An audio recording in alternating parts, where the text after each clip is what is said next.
Clay Travis and Buck Sexton on the front lines of truth. We're proud to be the conservative voice of Atlanta, Extra 106.3 FM and the Extra 106.3 app. This country was founded on freedom. Freedom from a country that wanted us to buy overpriced tea, then tried blockading us when we dumped their tea into the ocean. How'd that work out? Well, it's time to throw your overpriced big wireless contract overboard, too. You don't need to pay $100 a month just to get a free phone. Pure Talk, my cell phone company, says no to inflated prices. With a qualifying plan, you can choose an iPhone 14 or a Samsung Galaxy for $0. And yes, this is for premium service on America's most dependable 5G network. Get your iPhone 14 or Samsung Galaxy for $0 with a qualifying plan by dialing pound 250 and saying the keywords Clay and Buck, and Pure Talk's U.S. customer service team will help you make the switch in as little as 10 minutes. No hassle, no gimmicks, just honest-to-goodness wireless price right. Dial pound 250, say the keywords Clay and Buck to claim your new iPhone or Galaxy with qualifying purchase from Pure Talk, America's wireless company. Visit puretalk.com for details. The success you've had in life matters. The late nights, the extra shifts, the moments you've stood up and said, I've got this. At University of Maryland Global Campus, we value your achievements because we're a school for real life. With UMGC, you can earn up to 90 credits toward a bachelor's for prior learning and life and work experience, or transfer up to 12 credits toward a master's. We offer scholarships, affordable tuition, and online and hybrid classes, all with the support you need from your first day to graduation day and beyond. As an accredited state university, we've been transforming lives for over 75 years. Choose from more than 135 undergraduate and graduate degrees and certificates and get ready to succeed again. Are you ready to take the next step in your life and education at University of Maryland Global Campus?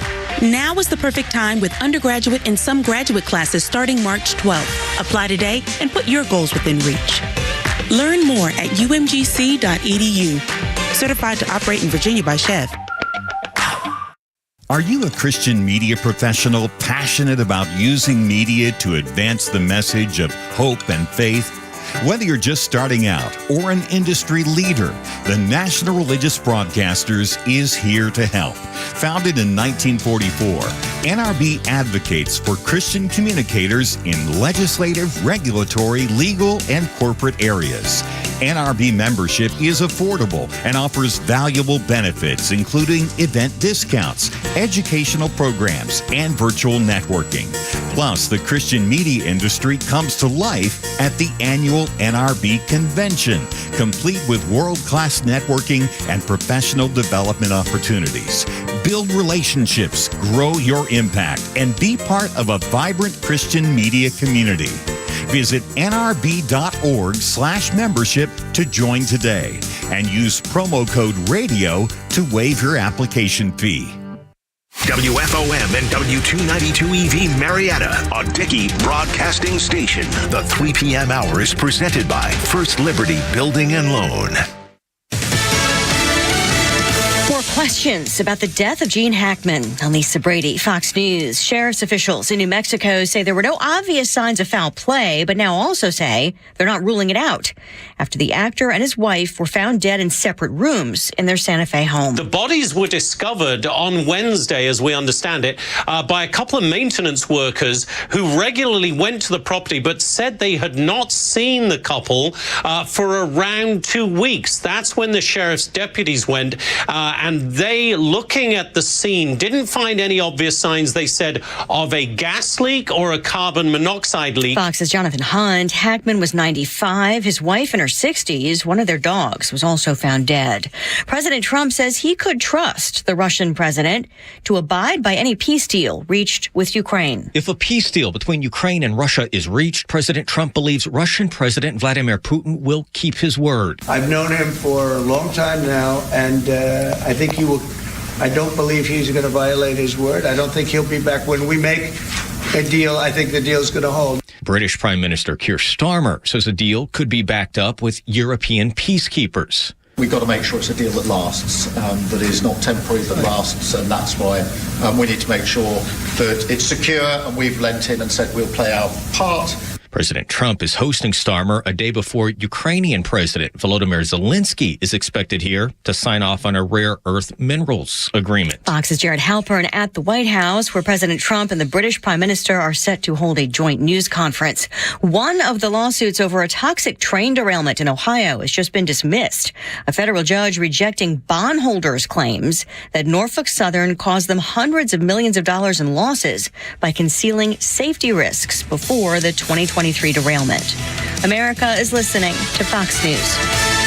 Police officer and canine handler Jacob Russell Chaffins was fatally shot while attempting to serve warrants for domestic violence offenses. Thanks to friends like you, the Tunnel to Towers Foundation gave the Chaffins family the gift of a mortgage-free home. There's so much more to do to say thank you to our nation's heroes and their families for their immense sacrifices for us. Help Tunnel to Towers to lift up these heroes and their families. Donate $11 a month at T2T.org. That's T2T.org. Progressive presents Employee of the Month. Small Business Edition. Today's recipient from Michaela's Mobile Spa, Michaela. Michaela got a quick business insurance quote from Progressive and chose from over 30 customizable coverages. Sure, it helps she's her only employee and does literally everything. But while others would rest on their laurels, Michaela was hard at work saving big. So take that, hypothetical other employee who doesn't exist. Be your own Michaela. See if you could save in as little as 7 minutes at ProgressiveCommercial.com. Progressive Casualty Insurance Company and Affiliates. Coverage is not available in all states or for all vehicles and coverage selections. Look out. Here we go. It's only me. It's only the Kimmer Howard standing by.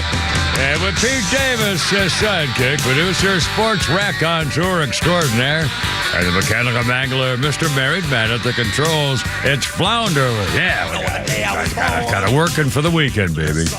Almost there. Thursday afternoon. How you doing? 3:03. It's a nice day again. It's just mild, a little cooler, but here we go. Another couple of days, and that'll be nice. Anyway, how's it going? Our number is 404-741-1230, 1230. And, of course, we have two major stories, and one of them is shocking, and the other one is disappointing, among other things. And we got a million other stories here, too, and you can hear a couple of complaining things. They're going after the bad guys. Jim Comey, we talked about this yesterday, when he was setting up those phony honeypot FBI chicks to try to spy on Donald Trump to help the Democrats in a presidential election, done by the director of the FBI. And now they've caught him. Anyway, so they're going after him. You'll hear Mike Flynn talk about that.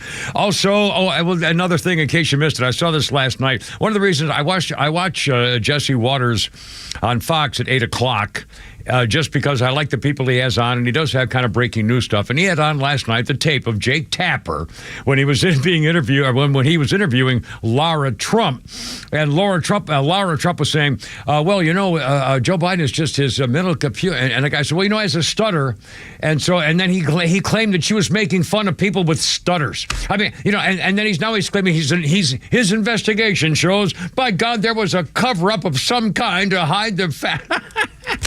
Anyway, Pete Davis, what's new in the mountains of Macon here as we set the stage? I'm shocked to hear there's gambling in this establishment. Well, here's your winnings, sir. Here's your winnings. Thank you. Thank you. Yes. Dun, dun, dun, dun, dun, dun.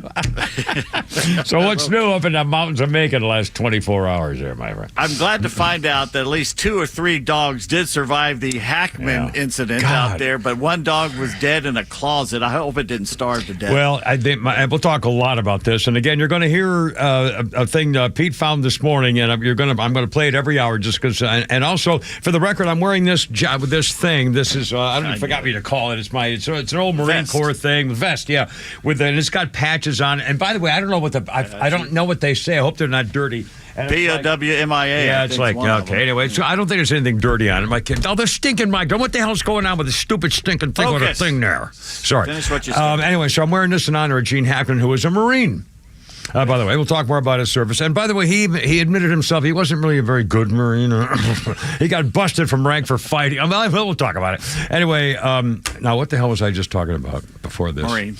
Yeah, but I mean, I'm wearing this. And on David Letterman.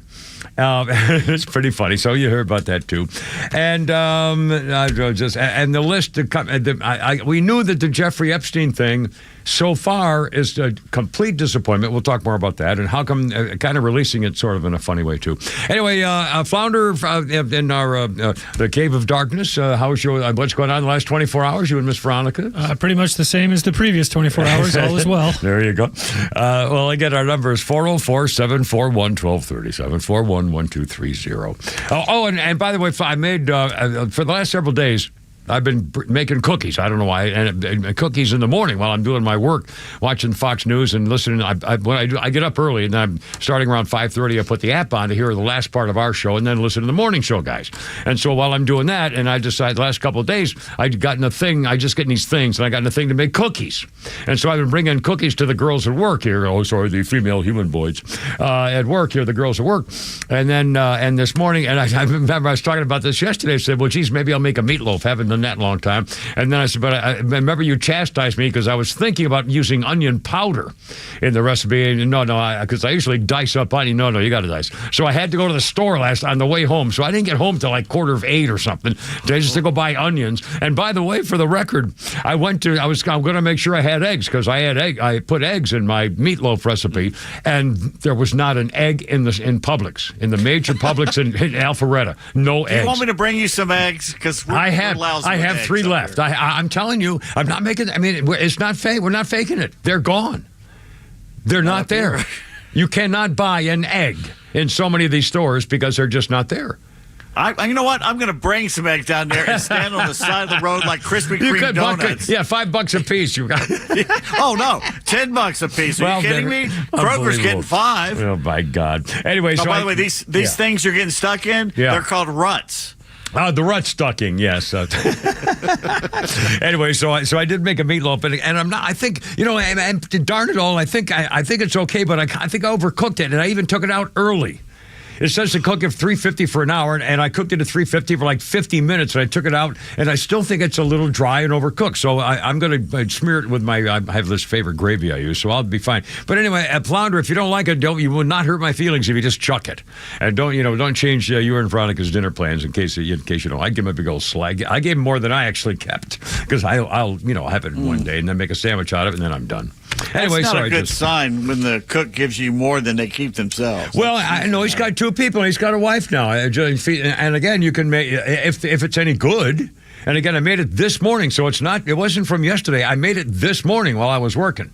Anyway, and so he could have dinner tonight, then enough for a little sandwich, maybe, I don't know, snack. I don't know. I'm just saying, throw it away. I don't care what you do. A couple of things. We'll talk a little later about AI. Here we go again. I'm freaking out the more I hear it. Glenn Beck has been doing this pretty much every day for like an hour. He's got these AI experts, and they're scaring the crap out of me. And again, you better get with the program. Elon Musk just said something that you've been saying about them wanting to kill all of us, and he pretty much says it's going to do it. Yeah, we'll get rid of the disease by changing the human being and take away all the things that'll prevent. And go, whoa, wait a minute. Now, and by the way, isn't there some kind of thing involving a creator who might say, "Well, I really don't think I like that you're changing what I made"? Okay, now I don't want to get. We don't get religious or spiritual very much because I'm kind of a sleazy bastard half the time, as you know, although I am an ordained minister, the most dangerous minister in America. But still, if there's a creator who still cares, now there's some people, I guess it's agnostic, say there was God, but then he said, screw this, and left. I think that's kind of a thing that there a whole section of people. But for people to believe that there was a creator and he still is part of all this, do you really think that he, she, it, whatever, would allow machines to destroy his creation? I think it'd be more like, would he allow machines to make you eternal, that you never die? Because maybe that's the next step. You're supposed to die. You're supposed to move on to something else. You're not supposed to be stuck that's in why there was a sacrifice. The rest of your life. Yeah, that's why there's a sacrifice to go to a different level. But again, so he would think maybe, that he would think that there was an infringement on his level of whatever heaven is, or the afterlife. And so if No, somebody he just says, think the experiment's gone too far and it's time to pull the plug. again, the whole thing is just freaking me out. I tell you, it's just if I were like 18 and especially if I were smart, if I were a really smart 18-year-old kid, I would be freaking out about my future and what to do about it right now. Look at this from the perspective of an all-powerful, omniscient, omnipresent being. The lifespan of human beings is but a blink. Yeah, it's nothing. In that's existence. Yeah, right. But still, he made it. And if he didn't care about it, we would have killed it. Important. Yeah. And I don't know. Again, I'm throwing it out there. And one more thing before we get the actual news stuff. And again, sorry about that, but here's where we go. And I want to get to the Gene Hackman thing real quick. And again, in honor of a Marine. Where are all the parades or the tributes or the commentaries and the salutes to Joe Biden? Where is he? Is he dead or alive? I'll bet you he'll be dead within. I think he's just dying. I think he's just going to. It's over. I think the reason for him even existing was gone a long time ago, and his wife, the cuckold queen, kept him alive for the power angle. And now, I mean, this is shameful. Look at this freak. What the hell is this? I mean, all right, sure, I'll put it down there. There you go. There, it's right down in there. Right down in there. Sorry. Anyway, I mean, where is he? No comments, no reactions, no. The Democrats aren't saying, well, our leader is reacting to this for the Doge thing. How come no comment from destroying his reputation for the last 4 years? All the sleazy, slimy graft and corruption, billions of dollars for steaky big fellows. I mean, there's nothing from him. Where is he? He disappeared. Boy, I can't wait to have him to talk about his library. I mean, the shameful disgrace. It's one thing after another. Oh, my God. Anyway, I just get the biggest kick out of this. What a disgrace. And by the way, Donald Trump is going to do another live news conference. And when he does, we're going to it. But it's amazing. In fact, we have a story about comparing the two presidents. And what is it, 1,000 questions Donald Trump's answered in a month. And Joe Biden answered like 100 at the same time. Anyway, it's unbelievable. Yeah. All right, 3:13, Kimmer, Pete, and Flounder. It's Thursday, and we're glad to have you aboard. 404-741-1230. The Gene Hackman story and the list of the Jeffrey Epstein, which is just a list of people, and we will get to it. 1063, how you go? Here you go. Look out there.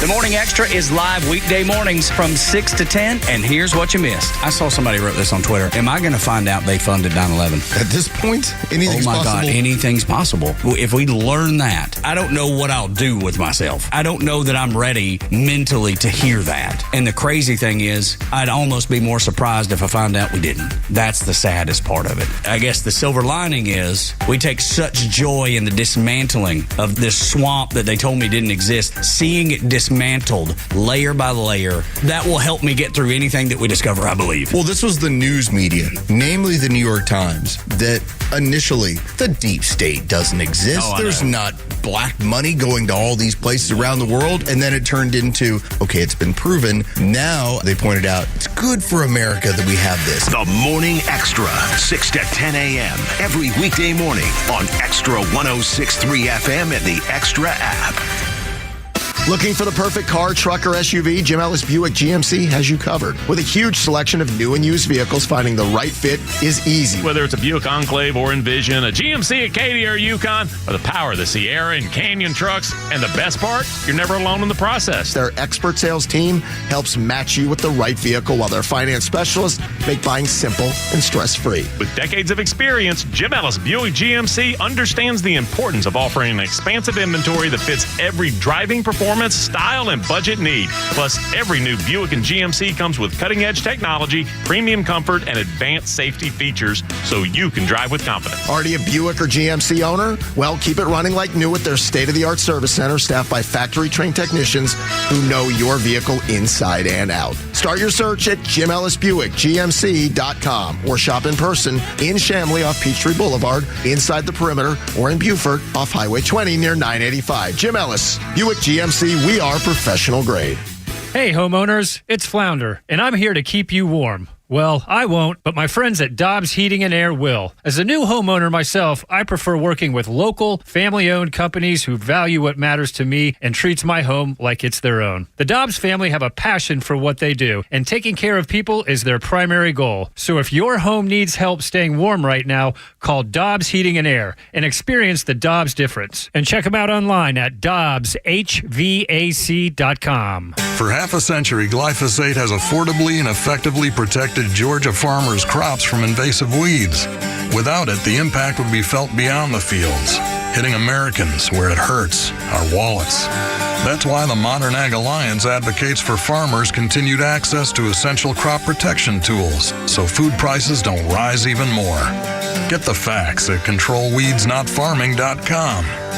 Paid for by the Modern Ag Alliance in support of Georgia farmers. Texting privacy policy and terms and conditions posted at textplan.us. Texting enrolls for recurring automated text marketing messages. Message and data rates may apply. Reply stopped, opt out. Consult a doctor prior to use. You look amazing. What have you been doing? You've heard of Ozempic, Wegovy, and the other GLP-1 medications, right? Well, I found this great company called Zelty. If you qualify, their providers can prescribe medications like Ozempic and Wegovy and other GLP-1 medications that are 80 to 90% less expensive, all 100% online. I can get GLP-1 medications for 80 to 90% less and do it all online? No doctor's office or pharmacy? Yes, Zelty can help provide you with semaglutide or tirzepatide, the active ingredients in Ozempic and other expensive GLP-1s, but for 80 to 90% less. How do I get started with Zelty? Just send them a text. Text MAJOR to 200-300 to get started today with Zelty to see if you're eligible. Get the same active ingredients in Wegovy or Ozempic, but for 80 to 90% less and 100% online. Don't wait. Text MAJOR to 200-300 right now for a link to your exclusive offer. Text MAJOR to 200-300. MAJOR to 200-300. Did you know that over 85% of grass-fed beef in stores is imported? Since the repeal of the country of origin labeling law in 2015, meat packaged in the United States can be labeled product of the U.S., even if it was born, raised, and harvested overseas. This is why I'm a big fan of GoodRanchers.com, the brand committed to 100% American meat. All of their products are born, raised, and harvested here in the U.S., free from antibiotics, added hormones, and seed oils. When you buy from Good Ranchers, you're supporting American farmers and ranchers who have fed this country for generations. And at GoodRanchers.com, you can also check out my exclusive box. Try my hand-picked selections, support my show, and directly support American ranches. Go to GoodRanchers.com/Beck and shop for my box today. Plus, right now, if you subscribe, you'll get free ground beef, chicken breast, or salmon in every box for a year and $25 off with the promo code Beck. Visit GoodRanchers.com. Shop, subscribe, and stand with American ranches and values. Good Ranchers, American meat delivered. Bum,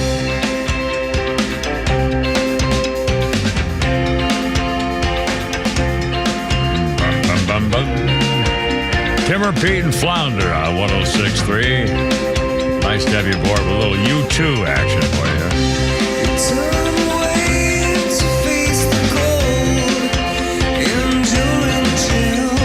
Yeah, you can always tell that haunting sound. It's a very, very huge monster raking in money. In 2010, they rated who's making what in the music industry. U2 made more than anybody else. In the year 2009, sounds like an idiot. In 2009, they made $109 million. U2, twice as much as second best Brooks Cheatstein, who took home $58 million after cheating on his wife. Followed by Madonna, who, by the way, destroyed her face. Poor thing. Why? God. Madonna had $47 million in 2009. AC/DC made $44 million. Coldplay, the most successful British group, at number 8 with $27 million. So that's as good as you tell, kind of whining. And let's see, our birthday list includes, Pete Davis. Right now, I'm thinking of the movie Shooter. So when you get all snotty when I say to you that this woman was a goddess, I tell you, a goddess. In the movie Shooter, Kate Mara is 42. Now, I know she's a boy, and you don't like her, and you think she's very over something or other. And that movie Shooter, let me tell you, man, when they all of a sudden, it's not Shooter you're thinking of. What am I thinking of the Swedish movie that was made into American movie, the girl with the dragon tattoo. Oh, no. Kate Mara is the one in Shooter. The other Mara is the one in Dragon Tattoo. Rooney. Yeah, Cara Rooney, yeah. And by the way, she was, sexy but kind of freaky, real freaky. But they made her look freaky with a nose with all that metal and stuff, too. But again, I don't know. What do I know? Now, and our our history list includes today in history. 1973, the Pine Ridge Reservation in South Dakota, 200 members of the Oglala Lakota tribe, led by members of the American Indian Movement, AIM, occupy Wounded Knee, the site of the infamous 1890 massacre of 300 Sioux by the 7th Cavalry. The AIM members in 1973, some of them armed, took 11 residents of the historic Oglala Sioux settlement hostage. Local authorities, federal agents descended on the reservation. AIM was founded by Russell Means, 68, and Dennis Banks and others. Civil rights kind of a deal. They occupied Alcatraz in 1971, saying they had the right because of a treaty. In 72, AIM took over the Bureau of Indian Affairs in Washington. 73, dramatic occupation of Wounded Knee. It was one of the poorest communities in the United States, shared with the other Pine Ridge settlements on some of the country's lowest rates of life expectancy. The occupation at Wounded Knee. It's 322. How you doing? Kimmer, Pete, and Flounder, 404-741-1230, 1230. Gene Hackman and his wife and one of his dogs dead. Holy criminy. I'm hoping to God it's carbon monoxide, which is one of his daughters thinks is probably what happened. It's weird to me, or may not be suspicious. A lot of and we're going to hear a rather interesting and funny bit when he was on David Letterman here in just a second. Gene Hackman, in their $1 million mansion in Santa Fe, New Mexico, with his wife. Gene Hackman, 95 years old. His wife was 64, and there was evidence of being mummified. Decomposed for so long, they started to mummify in her hands and feet. Also, Gene Hackman decomposed. Mummification can occur in a place with cold, dry air, which can happen in Santa Fe in the wintertime, and they think that's where bacteria doesn't grow, so that's why it was a little different thing, a little gross. I'm sorry, this is so, horrible. The wife was on the bathroom floor with the open prescription bottle of pills scattered all over. There was a space heater next to her head, and they're thinking it may have fallen. Hackman was found dead in a mudroom, fully clothed, his sunglasses and cane next to his body, suggesting he may have died of a sudden fall. But again, they had 3 dogs. A German Shepherd was found dead a few feet away from his mother in a closet. Another of the dogs was found next to her, alive, guarding her. And the other dog that was still alive was roaming the property. The front door was open. So that leads me to wonder, if the front door was open, could there still be enough carbon monoxide from a space heater to kill him in a different room? Or did he die and she just decided she didn't want to live without him and take pills? Well, that's the other thing. And leave the door open so people can come in, or the dogs could go out? I know. I can't. I don't want to. I don't know. I mean, the whole thing is just horrible. And by the way, can you tell if it was carbon monoxide? Do you know if there's ever been evidence of people who were going to die of carbon monoxide but then came out of it? And can you tell if you're losing it? Like Payne Stewart in the airplane when you just fall asleep. Venus Garolitis, I think. Here's another theory that Gene Hackman had been offered a new role as he thought he was playing Adolf Hitler in The Bunker. So the first thing you do is the dog, and then the wife, and then yourself. I just knew. Wow. And again, his storied career is unbelievable. I mean, even goofy roles. He played the blind guy in Young Frankenstein, for God's sakes. I mean, hysterical. Anyway, a couple things. Flounder, let's do this. He was on David Letterman one time. Gene Hackman on David Letterman. And to set the stage really quickly, let me just a couple of quick things here. I've got this on my phone. Hold on. Give me Gene Hackman, you rat. Here we go. Gene Hackman, at the age of 16, lied about his age and enlisted in the Marine Corps.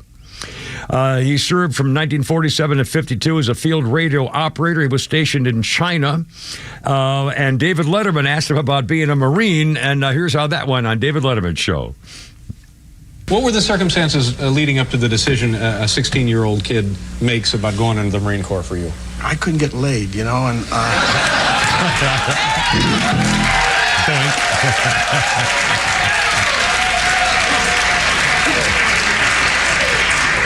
You know, I couldn't either, but I thought maybe scouting would help. I had tried scouting. Go to the Marine Corps. Yeah. Damn. Well, no, I just wanted to get out of town, really. Marine Corps happened to be the only place that would send me, you know. And I was just 16. And was that part of basic training? Good Lord. No, I heard that they would send you to China, and I knew that was possible there, you know. I don't understand that, but you were in from the age of 16 to when? 16 till I was in 5 years. Yeah. It took a while. Great experience? Oh, I see. You stay in until you complete the mission. Yeah. Oh, jeez. We don't have a clip here, do we, of anything? No, of the movie, of his experiences in the Corps? Nothing?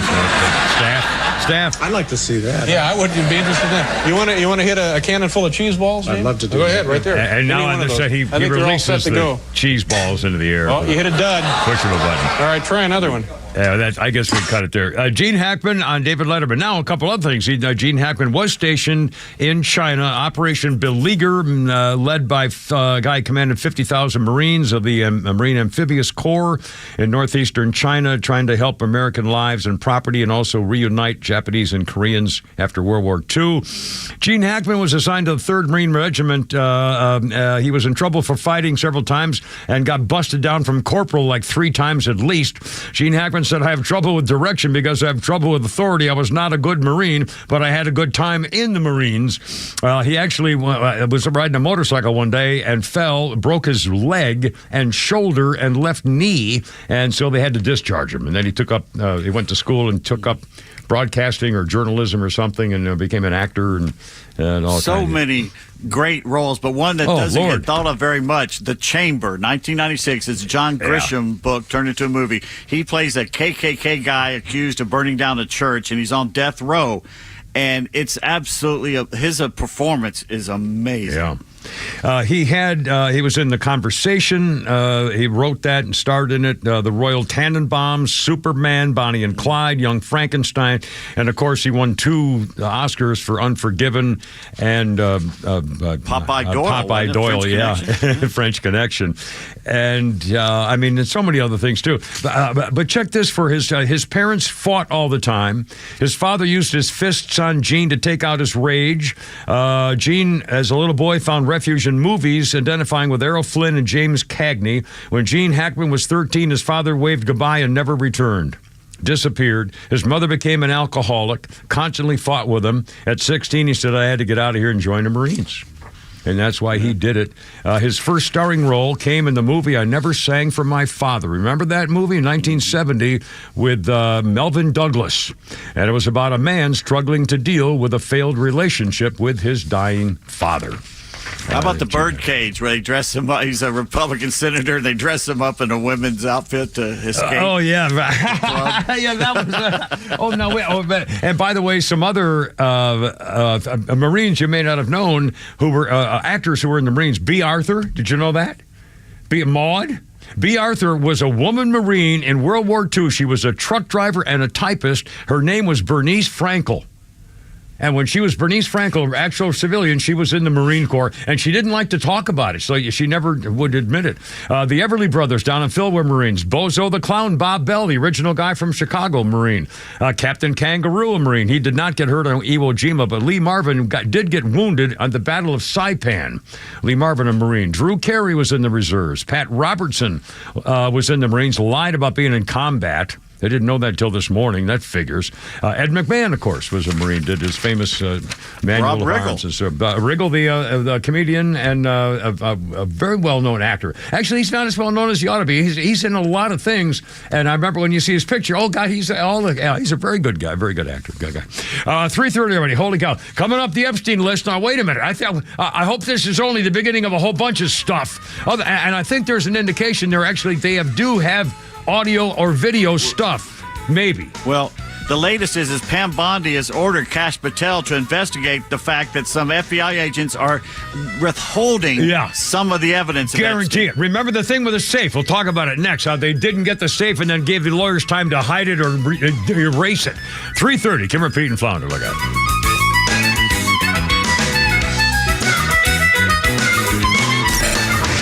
Hey, it's Tug. The Morning Extra has you covered from 6 to 10, and Kimmer's got you on the ride home.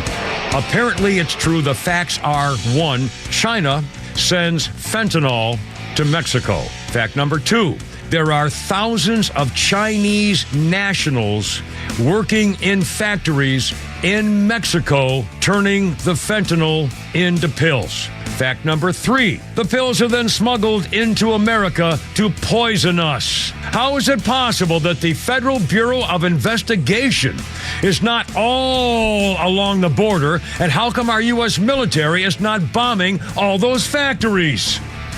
If I were president of the United States, they'd be blown up. It'd be like that freaking Harrison Ford movie where you get the undercover boys and you go wipe them off the freaking face of the earth and then suffer the consequence. Patriot game. The Kimmer Show, every afternoon from 3 to 6 p.m. on Extra 106.3 and the Extra app. Atlanta Braves single-game tickets for the 2025 season are on sale.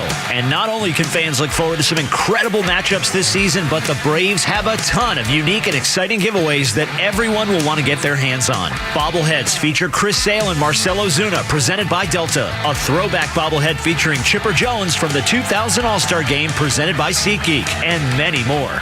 Fans can also look forward to collectibles like the 1995 World Series replica ring and red home jersey presented by Coke. And we can't forget about the kiddos. Every Sunday home game, the Braves will give away items to the first 3,000 kids through the gates. Even the adults will want some of these items, which include the Blooper Mascot Security T-shirt, Ozzy Albies Go Fish deck of cards presented by Curacao, a New Island vibe, a sliding mitt, pool float, beaded player necklace, and so much more. Visit Braves.com/promos to see all of these awesome freebies and get your tickets to see your Braves this season. Atlanta Braves baseball. We are Braves country. Find your perfect Ford today at Jim Ellis Ford, Sandy Springs. Home to one of Atlanta's largest selections of new and used vehicles. They're just 4 miles north of 285 on Roswell Road. Stop by today to explore their incredible inventory of cars, trucks, and SUVs, each thoroughly vetted to meet the highest standards. Looking for power and performance? Drive home a legendary Mustang or conquer the great outdoors in the rugged Bronco. Need family-friendly space? The Explorer and Expedition have you covered. Or experience the capability and strength of America's best-selling truck, the F-150. And when it's time to finance, their straightforward, hassle-free process ensures your experience is stress-free. With access to numerous lenders and expert guidance, they'll help you find the best rates and terms to fit your budget. Which Ford will you drive home next? Find out at Jim Ellis Ford, Sandy Springs, or visit them online at jimellisford.com. Your Ford dreams are waiting. Make them a reality today at Atlanta's favorite Ford dealer, Jim Ellis Ford, Sandy Springs.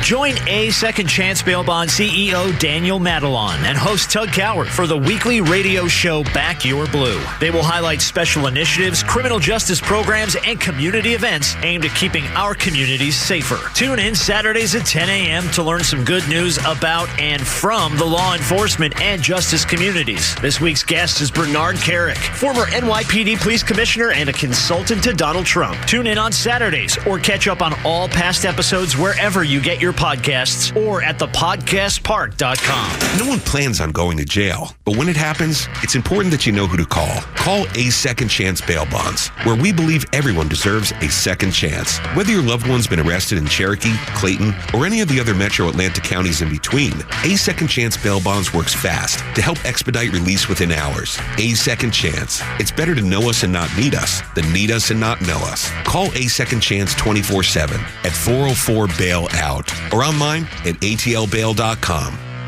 Hey, it's Tug. When it comes to your home, Southern Exteriors has you covered. Roofing, siding, gutters, windows. If it's on the outside, they do it all. For over 20 years, they've been the go-to for homeowners across the South. And right now, you can get 0% financing for 12 months or 10% off any job. Don't wait. Call 877-9-SOUTHERN or visit southernexteriors.co today. Southern Exteriors, where the outside matters most. All right, what it is. Just keeping it crunk. Kimmer, Pete, and Flounder at 3:35. We're going to go hear Donald Trump in a minute. First, Mr. Bobby Brown, in this day 2007, sentenced to 30 days in jail and fined about 20 grand in unpaid child support. There was an arrest warrant issued in 2006, failed to show up for hearing on overdue child support for Kim Ward, the mother of his 2 children. Now, that's not the one he beat up. Was it Whitney Houston? He beat up Whitney Houston. Was it Whitney Houston he beat up or somebody else? Your fiance or somebody? Allegedly. Wait, yeah. Well, allegedly, my ass woman's dead. Anyway, now should we go to? We got birthday stuff. Should we go to Donald Trump? He's at the microphone live. What's he doing? He's got a news conference, I think, and maybe Founder, can we tune in real quick? It's a rough battlefield. It's a flat piece of land, and the bullet only stops when it hits somebody. Ukraine. And this week, talking about the ceasefire. I saw the reports, and it's. I don't even want to say what they are, but thousands of people, young, vibrant people died, and we want to stop that. Senseless. Should have never happened. This will lay the groundwork for a long-term peace agreement that will return stability to Eastern Europe and hopefully ensure that such a terrible war will never happen on European soil or, for that matter, anywhere again. It's a horrible thing that's going on.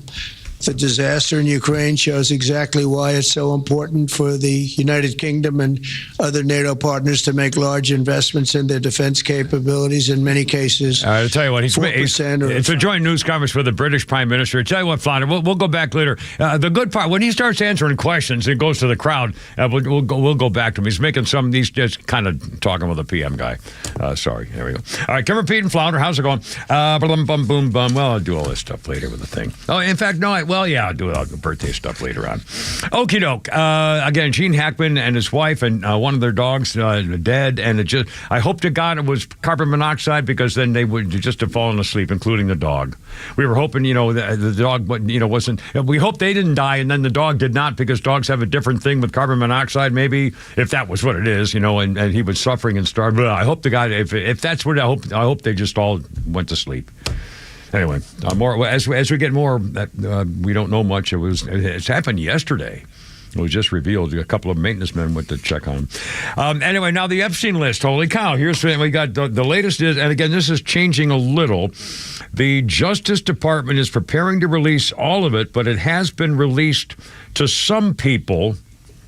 In fact, the release has been released to. Now I got two different things. Two libs of TikTok. But there's 100 pages released today, the Jeffrey Epstein information, a list of contacts without any further context. In other words, it's a list of names.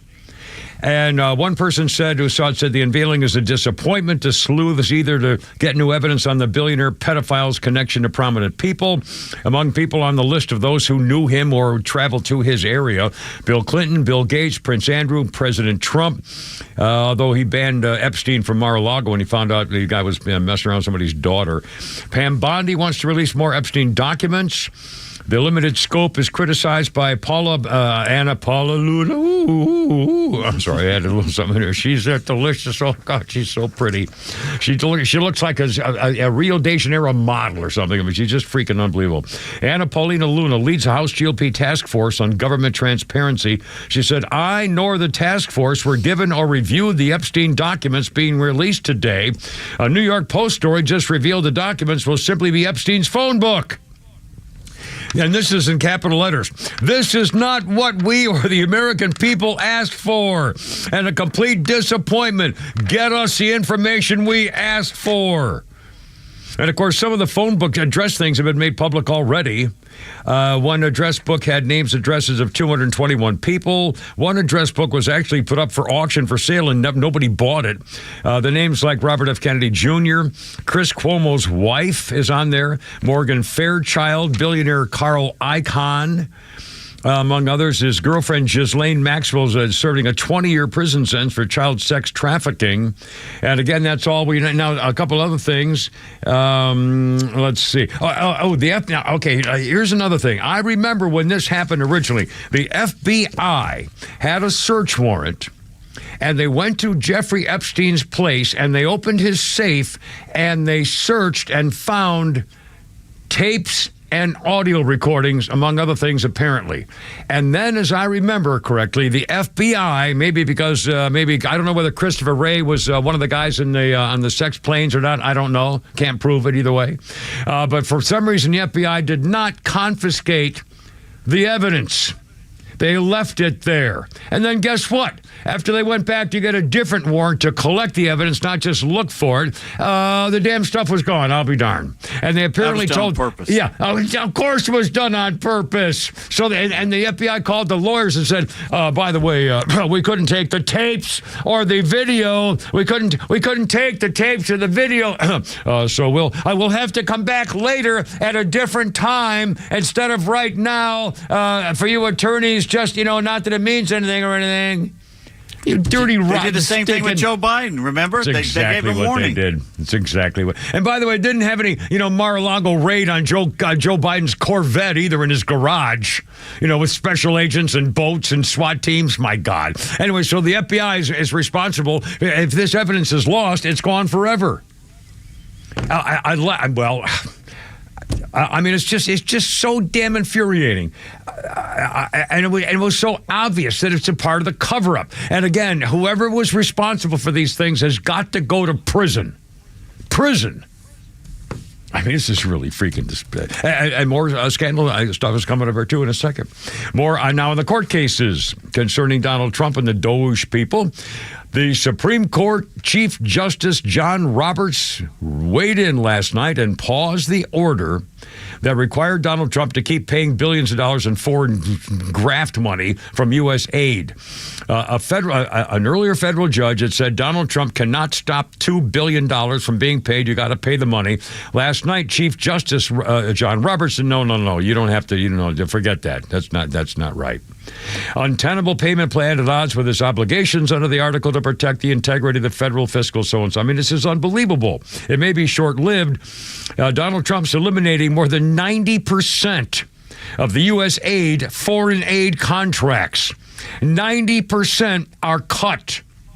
$80 billion in assistance around the world, gone. There will be a few surviving U.S. aid projects for advocates to save court battles and stuff like that. Decades of institutional drift and graft using taxpayer dollars. Here we go. And so finally, at least the Supreme Court this is round one. There's a whole bunch more coming. See, 343 with the Kimmer, Pete, and Flounder. 404-741-1230 if you want to join us. In fact, speaking of things coming, an investigation. We'll talk about Catherine Herridge here in a second. First of all, Flounder, let's get the Mike Flynn fight. This was, they're going to be investigating James Comey for what he did to cover up the 2 honeypot FBI chicks that he hired secretly and off the books to try to infiltrate Donald Trump's campaign, including getting the goods on George Papadopoulos, where they ruined his freaking life as one of Donald Trump's advisors. And they tried to go, that was all off the books and illegal. Again, another example of a former director of the FBI, James Comey, trying to change the outcome of an election, trying to go after one candidate for political purposes and individual political reasons. Well, the former National Security Advisor Mike Flynn, working for Donald Trump, got screwed. They came after him. They said, we're going to arrest your son because Mike Flynn made the mistake of talking to a foreign diplomat as an advisor. And they say, well, you're not allowed to do that because of some federal law which hasn't been used in 40 years or something. And they went after him, ruined his life, threatened to arrest his son as well. And now Mike Flynn is able to talk publicly, and it's about time they're looking into the slimy Biden team, including the warning to former director James Comey. Here's Mike Flynn saying, you better be ready to give up something. And so for Jim Comey, that's what I said earlier. Jim, if you get this message, start thinking about what you're going to give up, because you're going to give up some of your freedom because you're going to go to jail. You must go to jail because of what you did. But maybe they'll cut you a little bit of a deal, and they'll put you in a softer prison for a shorter period of time because you're able to give up some evidence on some of these other people who are even more deeper than you involved in this. Because Jim, you know exactly who I'm talking about. I mean, there's got to be evidence out there. It's got to be there somewhere. And by the way, how many people, underlings, do you think are going to sacrifice themselves and throw themselves under the bus for these guys? Would you? If you were an underling at the FBI or working for would you say, no, hold on, I'll tell you the truth. And by the way, for the record, I know we got a break here. Just one last comment about this whole freaking Biden thing. I think Joe Biden's dying. I think he has no more reason to live, and I think his wife's probably just saying that, the cuckold queen is probably saying, good, go ahead and die, Joe. God knows he's disappeared from now. I say make sure you start investigating his entire freaking family, including the granddaughter who got that off-account money from Uncle Ceausescu in Romania, and get to the whole crime family of the Biden family getting millions of dollars from overseas, selling the family name and selling America down the river, and get it done and get those people investigated and under oath and in Congress before he dies. So he has to live with himself as a live person to show what he's done to his own stinking rotten family and to America before he dies. Go get him now. What are you waiting for? Oh, gee, sorry, that doesn't sound very, forgiving. Well, it's not. They don't deserve forgiveness. They ought to be in prison. Sorry, I think I'll calm down now. 346. Kim Repeat and Flounder. There we go.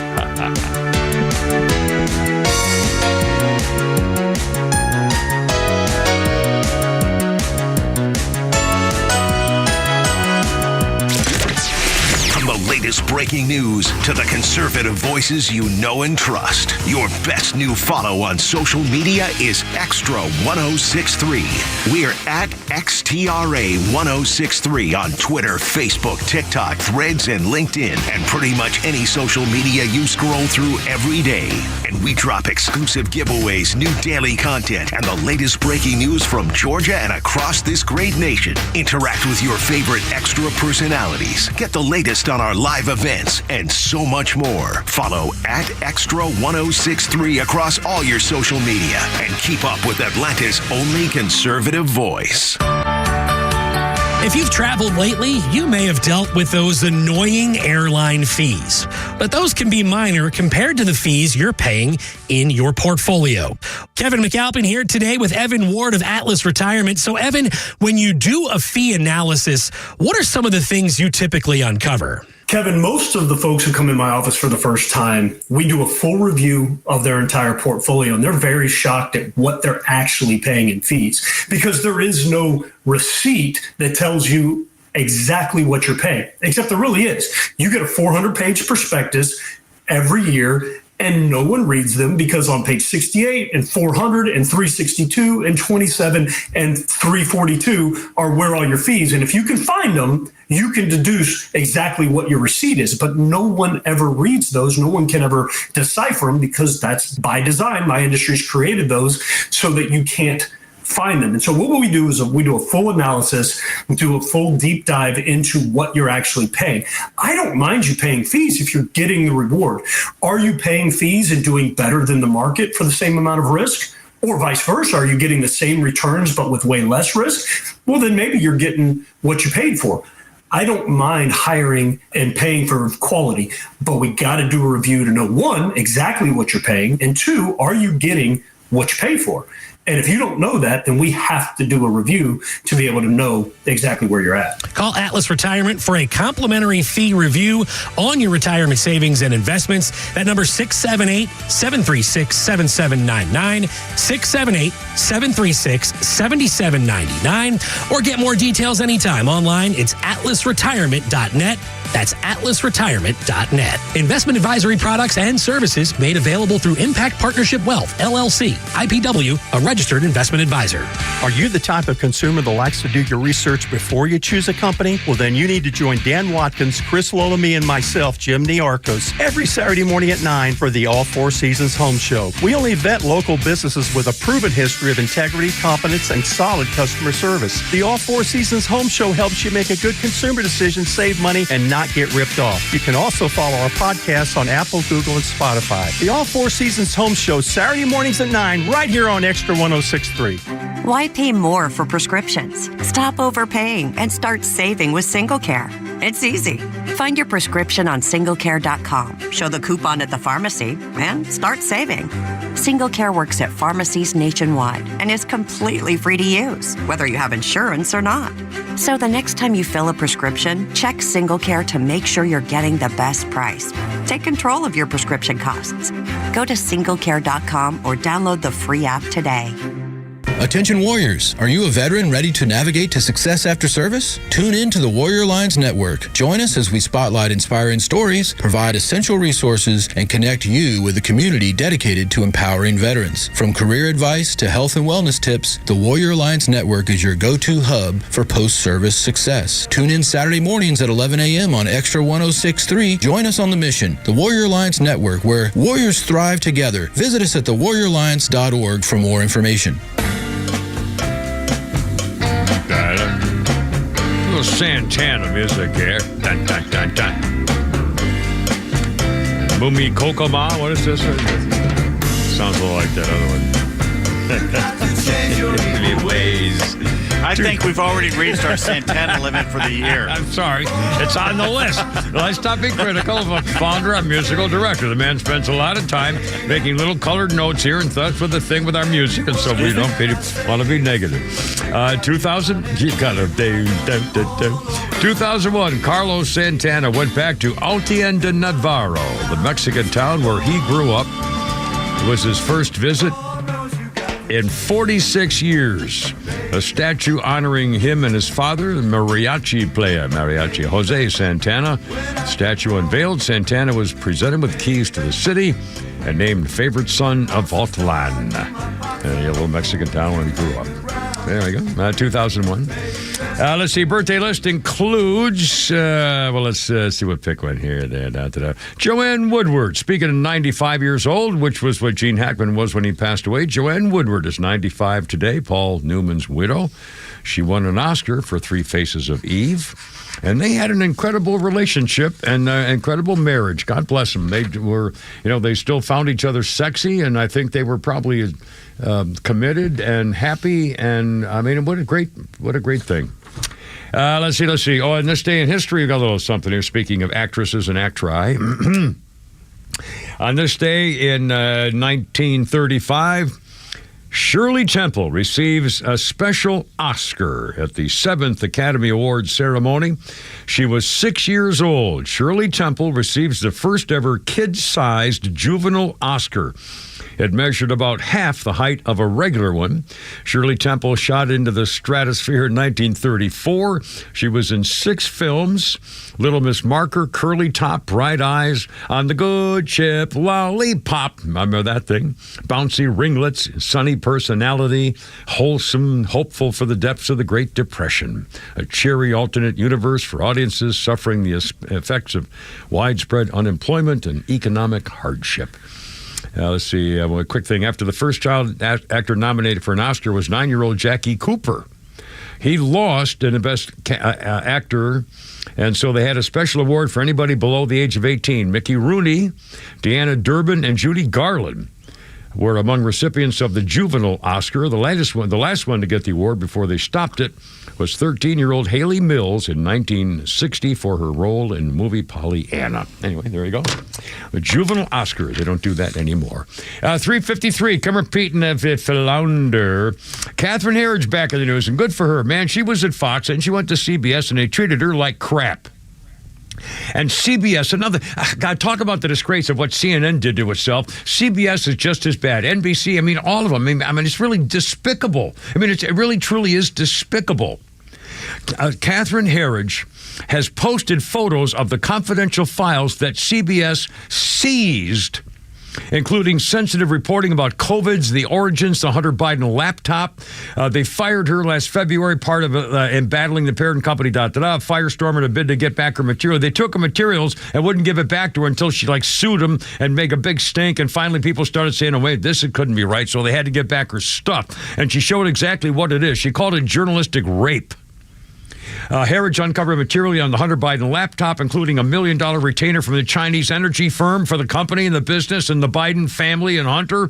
She gave the evidence to the CBS News executives, and they said, "Oh no, Nora O'Donnell, no, we don't, no, we don't have any." And then all of a sudden, Catherine Harridge looks at 60 Minutes correspondent Leslie freaking Stahl. Remember this with Donald Trump saying, "Well, those contents couldn't be verified. We can't talk about the Hunter Biden." She said when she saw that with 60 Minutes and Leslie Stahl, she about felt like throwing up. Of course, after the November elections in 2022, CBS said, "Oh no, that was real. We thought you meant the Schnunter Schnaptop. God, we thought it was a whole, like a foreign, oh no, God, no, the Hunter laptop was real. Yeah, that's on us. Our bad. Golly, sorry. You dirty, rotten freaking snakes." And of course, Donald Trump's suing him for the $20 million because they screwed up the whole thing with Carmela Seidpe. I mean, what a disgrace. God, how can you have all that information and poor information and not have it backed up on something? I know. Why would you Everything trust about CBS not to screw it up? If I got something that important, I back up everything. I know, but again, I mean, she probably trusted CBS. Again, I know. Again, you made a mistake. You trusted us. I mean, but again, just this whole thing is freaking horrible. Okay, one more quick thing. Now we're going to do a Flounders Funny. We'll play Jake and Lara here. And by the way, it's Lara, Lara, not Laura Trump. Lara Trump. Anyway, more social media mocking of Jake Tapper. What a freaking phony sissy do-gooder from CNN, bragging about how he's discovered there was a cover-up to Joe Biden being the cadaver president, and the media was in on it. Golly, I can't believe it. Now he's singing a different tune. Remember when he was insulting Lara Trump, who called him out on it the other some time ago? Jake and Lara. Here you go. The actual soundbite of the two of them together. First and foremost, I had no idea that Joe Biden ever suffered from a stutter. I think what we see on stage with Joe Biden, Jake, is very clearly a cognitive decline. Okay. That's what I'm referring to. It makes me uncomfortable. You are no. This is so amazing. It's so amazing to me and try and figure out an answer. A cognitive decline. Well, when you're trying to tell me that what I was suggesting was I think that you were mocking his stutter. Yeah, I think you were mocking his stutter. And I think you have absolutely no standing to diagnose somebody's cognitive decline. I would think that somebody in the Trump family would be more sensitive to people who do not have medical licenses diagnosing politicians from afar. I mean, plenty of people have diagnosed your father from afar. This is the slimy little pansy, sissy snot face who now just says, "Oh my God, there was a cover-up? Holy cow, we didn't, you dirty freaking, these people have no character."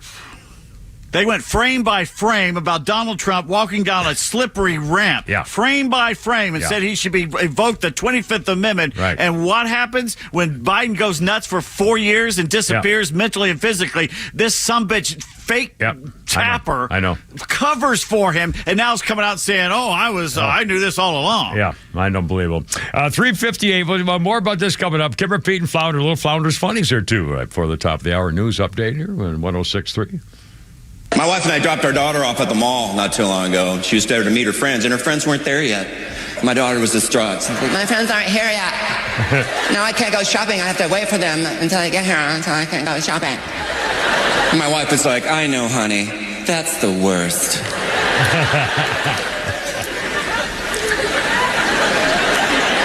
Really? That's the worst? Remember those Chilean miners a few years ago got stuck in that mine for like 30 days? Do you think they're down that mine going, "Oh no, this is no good right here, man. We've been down in this mine for a long time, you know. Oh my God. We got no food to eat, we got no water to drink. There's not a lot of air left to breathe. We may not live to see another day, my friend. The only thing that I can think of right now that could possibly be worse than this is, you know, sometime when you're at the mall and your friends aren't there to meet you yet. You want to go shopping, but you can't, so you gotta wait around on the curb for like 10 minutes or something. I tell you what, this is bad, my friend, but that is is the worst right there. Who's that, Flounder? Mr. Tim Hawkins. There you go.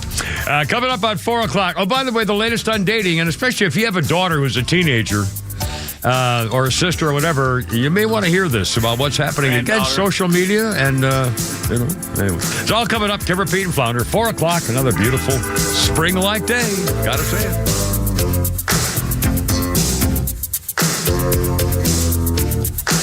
The Morning Extra, every weekday morning from 6 to 10 on WFOM and W292 EV Marietta on Dickey Broadcasting Station, Extra 106.3. A peace that lasts. I'm Lisa Brady, Fox News. That's what President Trump and Britain's Prime Minister both say they want between Russia and Ukraine, holding a joint news conference at the White House after an Oval Office meeting. President Trump says he's known Russian President Vladimir Putin for a long time and believes he'll keep his word if a deal is made to end Russia's invasion. We had to go through the Russian hoax together. That was not a good thing. It's not fair. That was a rigged deal. The president made the comment sitting alongside British Prime Minister Keir Starmer, who is the second European leader to visit the White House this week, with the Ukraine war a central focus. Fox's Jared Halpern at the White House, where tomorrow Ukraine's president is expected to sign an economic deal with the U.S. A mixture of mourning and questions after two-time Oscar winner Gene Hackman was found dead along with his wife and one of the couple's dogs in their New Mexico home yesterday. Sheriff's officials say there were no obvious signs of foul play, but they're not ruling it out. Hackman's body was found in a mudroom, his wife in a bathroom with prescription pills scattered nearby. We also understand that the bodies were found ultimately, first of all, a pest control worker trying to get into their house, and then he called security workers. They said they hadn't seen the couple for a couple of weeks. So the bodies also were largely mummified, apparently. Fox's Jonathan Hunt. Gene Hackman was 95 and an iconic actor. Hackman, a former Marine, appeared in more than 80 films during his more than 60-year career, winning Oscars for his roles in The French Connection and Unforgiven. All right, gentlemen. He's got one barrel left. When he fires that, take out your pistols and shoot him down like the mangy scoundrel he is. He made his final films, including the Royal Tenenbaums in the early 2000s, then wrote novels at his Santa Fe ranch. Fox's Tanya J. Powers. The Dow down 193 points at the bell. America is listening to Fox News.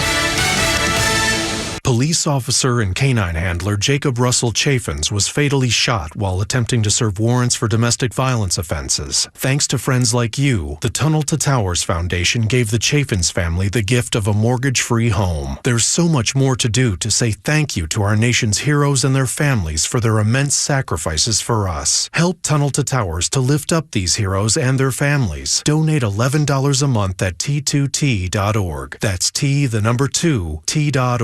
Progressive presents Employee of the Month. Small Business Edition. Today's recipient from Michaela's Mobile Spa, Michaela. Michaela got a quick business insurance quote from Progressive and chose from over 30 customizable coverages. Sure, it helps she's her only employee and does literally everything. But while others would rest on their laurels, Michaela was hard at work saving big. So take that, hypothetical other employee who doesn't exist. Be your own Michaela. See if you could save in as little as 7 minutes at ProgressiveCommercial.com. Progressive Casualty Insurance Company and Affiliates. Coverage is not available in all states or for all vehicles and coverage selections. Look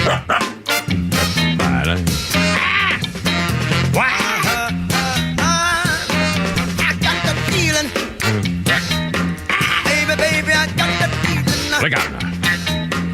Get it together. You don't know Nah. what did you do to me? James Brown, man. 1991. Look out, Jimmy. 1991, James Brown paroled after spending 2 years of a 6-year prison sentence imposed for resisting arrest after a wild car chase across 2 states. Jimmy Brown, you silly man. James Brown, wah. Every time I think of him, I think of Blues Brothers. He's the minister in that church. Anyway, cool. Let's see. Kim Rapine, Flounder, how's it going? Oh, happy birthday to Chelsea Clinton, 45 years old, the millionaire industrialist. No, I'm sorry. Chelsea Clinton, 45, the millionaire fashion designer No, sorry. Chelsea Clinton, the 45-year-old multimillionaire real estate investor. No, oh, that's right. Chelsea Clinton, the 45-year-old millionaire Clinton Crime Commission executive director. That I remember now. Isn't she worth like $60 million now from running for her percentage of the for the management fees for running the Clinton Crime Commission? Boy, did that money dry up as soon as she lost. What a joke. And another freaking... And by the way, the Hillary, she's got to get caught. There's some way that they've got to go after her in the email. There's got to be some kind of federal thing about fixing an election that isn't ex post facto thing here going on. Anyway. Nothing will happen to her. I know. And by the way, the news conference ended with President Trump and the British guy. And I'm mostly talking, I think, about international something or other. This day in history, 1982, Johnny Carson was busted and arrested for drunk driving with a blood alcohol level of 0.16, well above the limit. He would plead no contest to misdemeanor drunken driving. Johnny Carson in 1982, this day, was fined $603 and put on probation for 3 years. He had originally been pulled over because he had an expired registration tag on his DeLorean. Johnny Carson in a DeLorean. I don't know why I find that funny.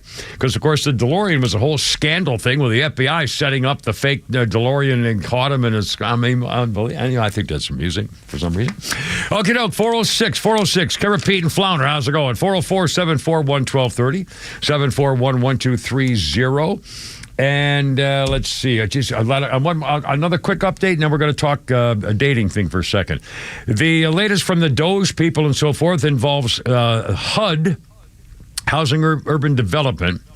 HUD has now canceled federal regulations created because of Barack Hussein Putty-Tat, the divider-in-chief, which put extreme and restrictive demands on local housing developers, was going to try. Donald Trump said the rule serves to eliminate single-family zoning to destroy the value of houses at the benefit of fat cats in Washington.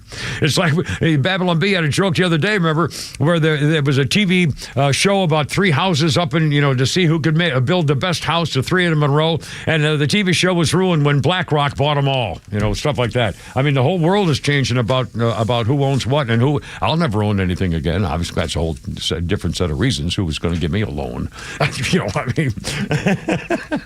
Yeah. Well, just write him a check. You don't need a loan. Well, I could just pay cash, Yeah. I could probably do that. All right, fine. That's a 407. We're going to do Pete's tweets in a little while after the next break.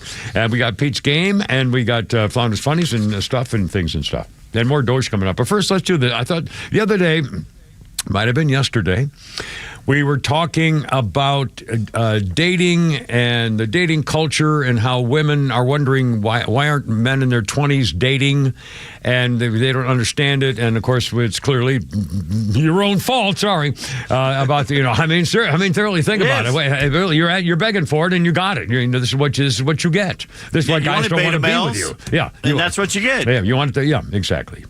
And so now here's a little bit different, and it's even a little scarier because, thank God my daughters are not 15.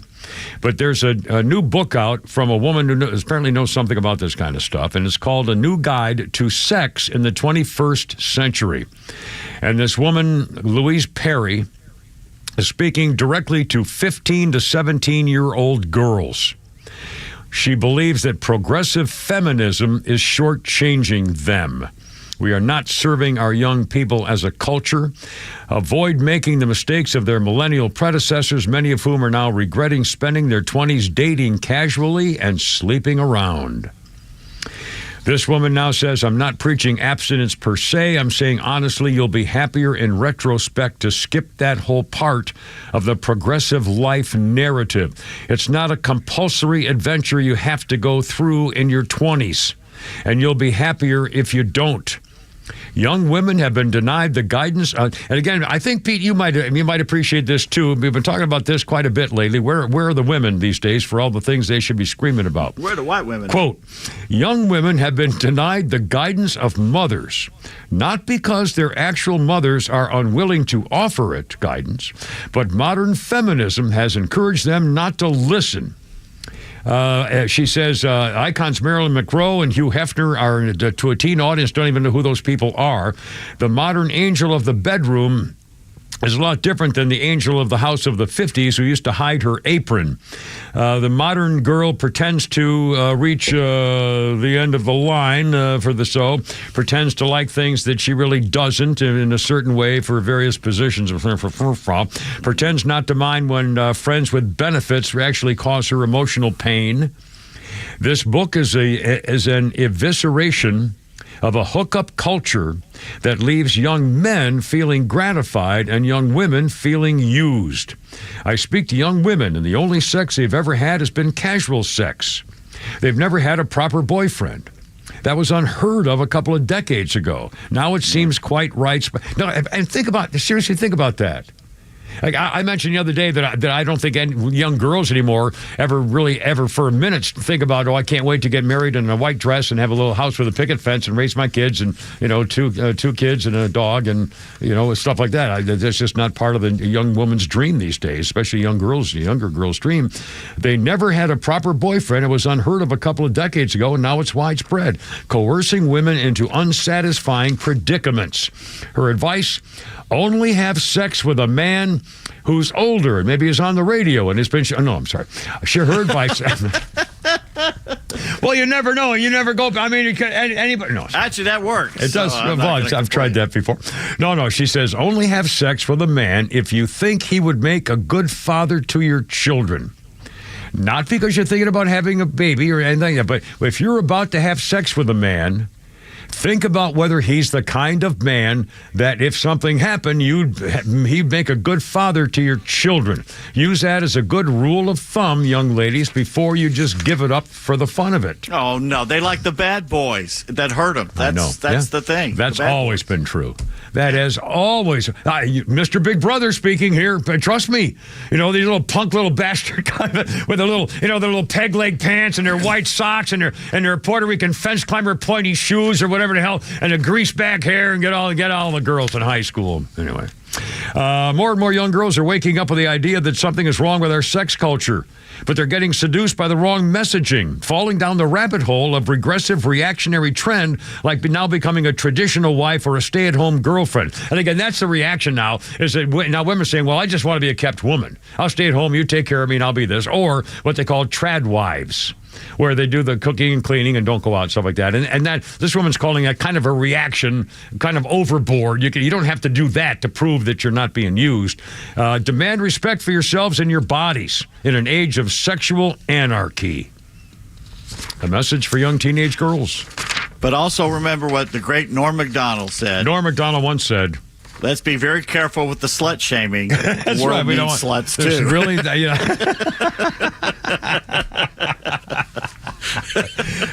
without them, seriously. I'm trying to think about. No, no name. No. Let's do that here, Flounder. Play a little music in the background. Chicka pow. We'll come in a little more on Doge here in a second. Oh, and Ben and Jerry want to buy back their ice cream company. Because they're not leftist enough anymore. Unilever? Not leftist enough? Yeah, not leftist enough, yeah. And they want to come out with a new flavor in honor of the Trump administration called Go Fudge It Yourself. But I don't think that's going to be the new. I need it. But seriously, 413, Kimmer, Pete, Flounder. Tweets are next, I tell you.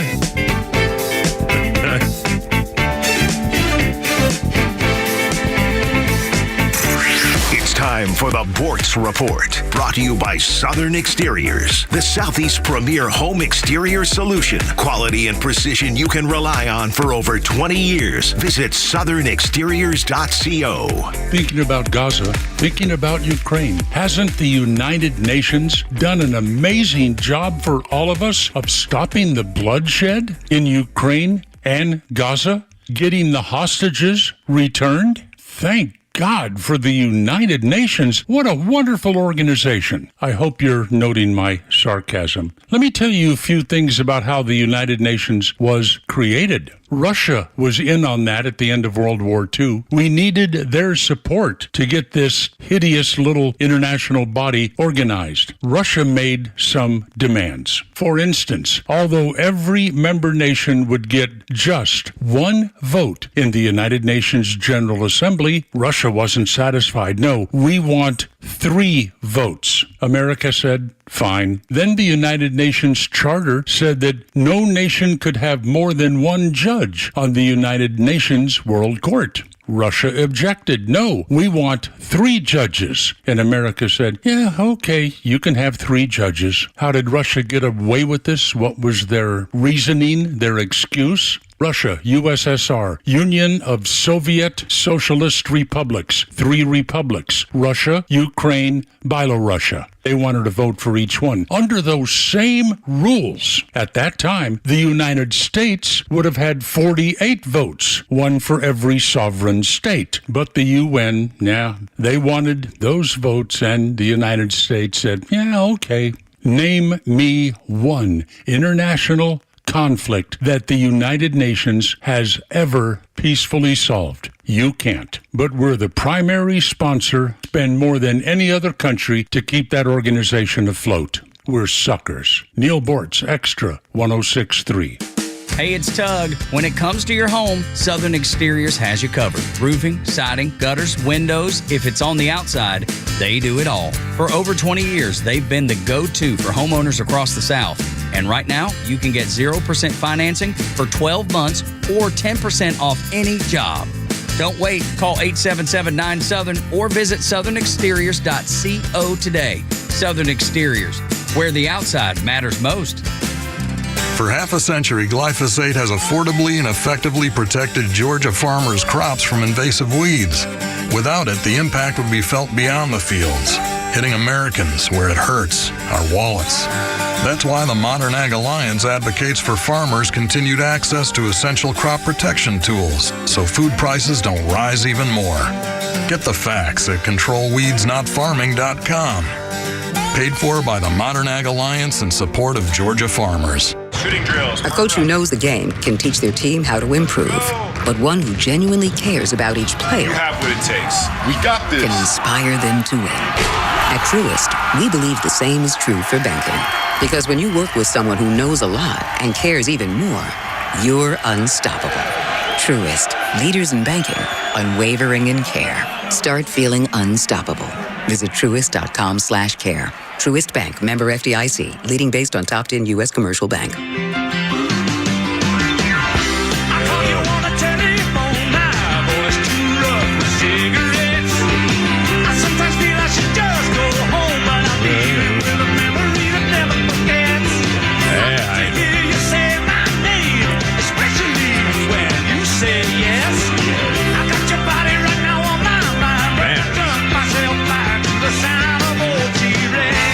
In 1981, The Who released You Better You Bet, their first single since the death of the drummer Keith Moon in 1978. This was 81. Kenny Jones, formerly of The Faces, replaced him. The single peaked at 9 in Britain's 18 in America before the launch of MTV. August 1981, it was the 4th video ever played. You Better You Bet. The Who in 1981. Better you bet. Well, our birthday list, Ralph Nader. Unsafe at any speed about my car, the Corvair. Before I was going to Vietnam, bought a Corvair and had to sell it. It was a piece of junk, but it sure was pretty, and I had a lot of fun driving it into town from Camp Pendleton. Ralph Nader's 91 years old today.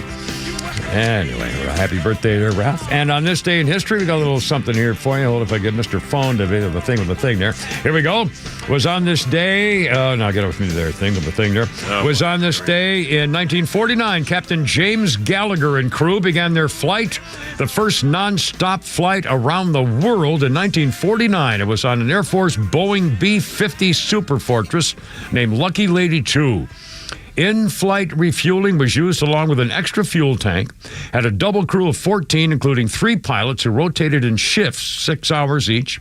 They refueled near Luzon, Philippines. Refueling tanker encountered bad weather conditions, and the refueling tanker crashed and killed all 9 members aboard. But the plane did make the first round-the-world flight in 1949, but it cost the tanker crew their lives. Oh. Wow. 419, Kimmer, Pete, and Flounder. How's it going? 404-741-1230, 404-741-1230. We got a little something here. We got jokes, and we got one-liners and memes, and we got stuff. And by the way, the latest on the Epstein files and the Gene Hackman thing. We'll talk about the 911 call. First, we got Pete Davidson. Pete's tweets. A tranny freak tweets, if you can change the name of a body of water after 475 years, you can change a pronoun whenever you want. To which Victor replied, he just changed the name. He didn't start calling the body of water a desert, then insist everyone else pretend it's a desert and not a gulf, and then have a blue hair who majored in nobody gives a blank come over and label you trans-desert phobic because you insisted it's a body of water. Big difference. That's the difference. He didn't say it was suddenly land. Yes. It didn't change. Right. Oh, my God. That's funny. Blair, That's very funny. Blair tweets, life is only harder for trans people under President Trump if you are trying to cheat in sports, indoctrinate kids, or shower with grandmas in Planet Fitness. There you are. Seriously. Yep. And tomorrow is a big day, Kimmer. Big day tomorrow, Let It Rip Friday? What do you mean? Al Sharpton is calling for a boycott of everything tomorrow to show how upset we all are with the crackdown on DEI. Oh, everything's That's right. boycott. Reverend Al says no fast food, no gas, no banking, no ordering off Amazon, no Walmart, no credit cards. I plan to eat at Wendy's, fill up the car, cash a check, order me another air fryer online, and get a pair of jeans at Walmart, all while using my Visa. Suck it, you racist hood rat. Let's not forget Tawana Brawley. When Al Sharpton weighed 400 pounds. Big, fat, lion he got people killed. Bag.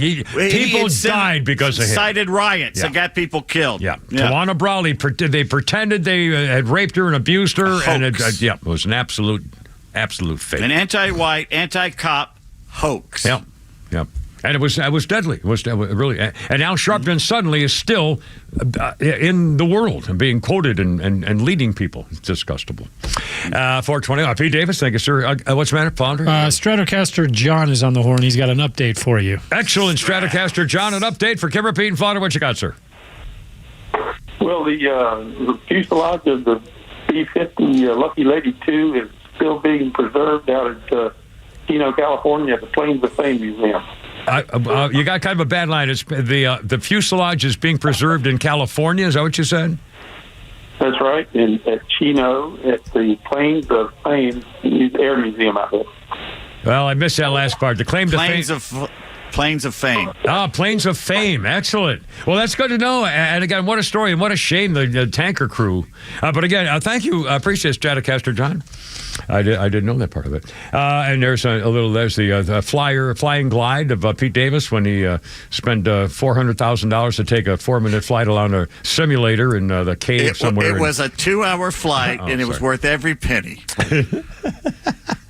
Over the white cliffs of Dover, buddy. Yeah, well, when you got Bort's money, you guys, you're all set to go. Spitfire. 420. A couple of update things here. Kimmer, Pete, and Flounder. 404-741-1230. Gene Hackman and again his wife found dead along with one of their dogs, and the daughter says it seemed like it would probably be some sort of carbon monoxide poisoning from something. One quick update here. Gene Hackman, he was 95, found dead along with his wife and one dog in Santa Fe yesterday. The 911 call was made by a maintenance worker who discovered the bodies. He frantically called for the police to help. He was crying. He said, I found 1 or 2 dead people inside the house. Please send somebody quick. The man was heard crying and repeatedly saying, damn, damn, damn. The house is closed. It's locked. I can't go in, but I see that she's lying down on the floor from the window. Hackman and his wife are not awake or alert. No, dude, they're not moving. They're not moving. Just send somebody out here really quick.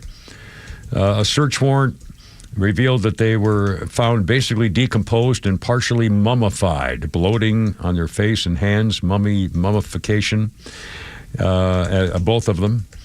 and they believe the circumstances are suspicious enough to make a thorough search and investigation. Now, when the cops got there, they walked to the front of the entrance, and the door was ajar. They did not see any forced entry. They saw a bathroom, and the body of the wife was on the ground there. A pill bottle found near her, bottles open, pills scattered all over.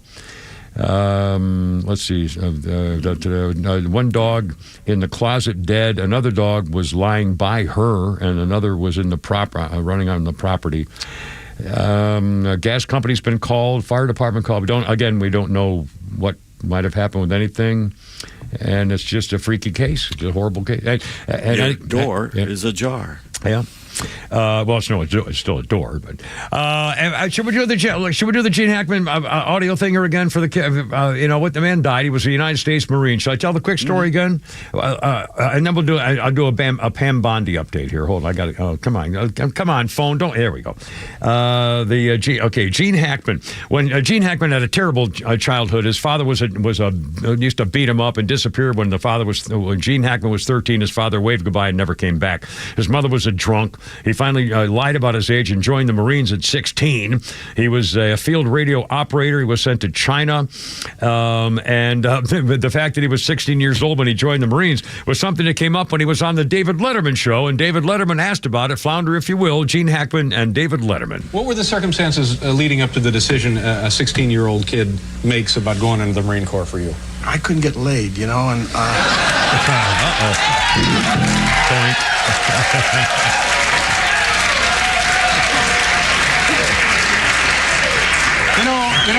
I couldn't either, but I thought maybe scouting would help. I had tried scouting. Go to the Marine Corps. Yeah. Damn. Well, no, I just wanted to get out of town, really. Marine Corps happened to be the only place that would send me, And I was just 16. And was that part of basic training? Good Lord, No, I heard that they would send you to China, and I knew that was possible there, That's where he did go. I don't understand that, but you were in from the age of 16 to when? 16 till I was in 5 years. Yeah. It took a while. Great experience? Oh, I see. You stay in until you complete the mission. Yeah. You can cut it there, Flounder. They go on to kind of gab about various stuff. But Gene Hackman admitted, he said, I was not a good Marine. He got in trouble so many times, they busted him down from corporal to private again like 3 different times. He did serve in China. He broke his leg eventually in a motorcycle wreck after 5 years in the Marines, and they had to discharge him. Then he went to the University of Illinois and studied journalism, and then dropped out of school, went to New York, and became an actor. Gene Hackman dead at 95. And again, he didn't play a bad role, even the silly roles like in Young Frankenstein as the blind guy with a monster, but Unforgiven's one of the great movies, and of course Popeye Doyle and the French Connection. But all those he was just in the Firm, Superman movies, the Superman movie, and the Firm. In the Firm, it was a very important role. It wasn't a huge role, but it was a very important role. Everything he's ever. You know all the movies. You're probably your favorites anyway. And a Pam Bondi story at 427. Kim, repeat, and Flounder 404-741-1230. The Jeffrey Epstein files. Apparently, they released them only to some conservative outlets. And they're going to be released again later to everybody else, but it's only the first set. And here's the deal. Attorney General Pam Bondi's none too happy. She sent a letter to the FBI Director Kash Patel today, accusing federal investigators in New York of withholding thousands of pages of Jeffrey Epstein documents that she vowed to make public. The Attorney General, Pam Bondi, said she wanted a full Epstein case file before Patel was confirmed as head of the FBI, and she only got 200 pages. Way off what she was concerned with a civil lawsuit concerning Ghislaine Maxwell, his former lover and accomplice. Bondi wrote, late yesterday, I learned a source, the FBI field officer, was in possession of thousands of pages of documents related to the investigation and indictment of Epstein. The FBI has never disclosed the existence of those files and demanded they be turned over by Friday morning, 8 a.m. tomorrow. The FBI will deliver the full and complete Epstein files to my office, including all records, documents, audio and video recordings and material related to Jeffrey Epstein and his clients, regardless of how such information was obtained. There will be no withholdings or limitations to my or your access, unquote. Holy crap, the freaking FBI still has thousands of documents that they're hiding? That's Christopher Wray, my friends. The disgrace of Atlanta. I guarantee you he was erasing tapes that they got in Jeffrey Epstein's safe and shredding documents down probably in his secret condo down in Costa Rica someplace. I bet he's been shredding documents from the beginning. What a freaking disgrace. All these people, you dirty, rotten traitors, they ought to be in freaking prison. I mean, seriously, thousands of documents that the Attorney General says, wait a minute, I didn't know about this. How is that possible? The bureaucracy. Tear it all down. Just tear it all down. Start over. Get another agency ready to go and get rid of the FBI. And again, the Attorney General for the last 4 years under Biden, again, has, either knew this or didn't care or told them to hide it. I certainly didn't come forward. He never did anything about it. I mean, the duplicity of these sneaky, lousy rats for the last 4 years, hiding and cheating and stealing and lying and setting up people to be taken down for political reasons. I mean, this country's never gone through this before. God, and you get the family before he dies. I swear, I mean, man, that's the one thing I hope to God they do is go after Biden and his freaking granddaughter and all the rest of them, too, and put them under oath and find out what they did and why, and whether they can charge him or not. And by the way, that's still a moot question whether you can have give somebody a pardon for something he never claimed to have done and with no charges. Get them all before Joe Biden dies. And I think you're running out of time because I think he's on his last legs. Where the hell is he? That's 4:30. Come repeat and flounder. La, la, la.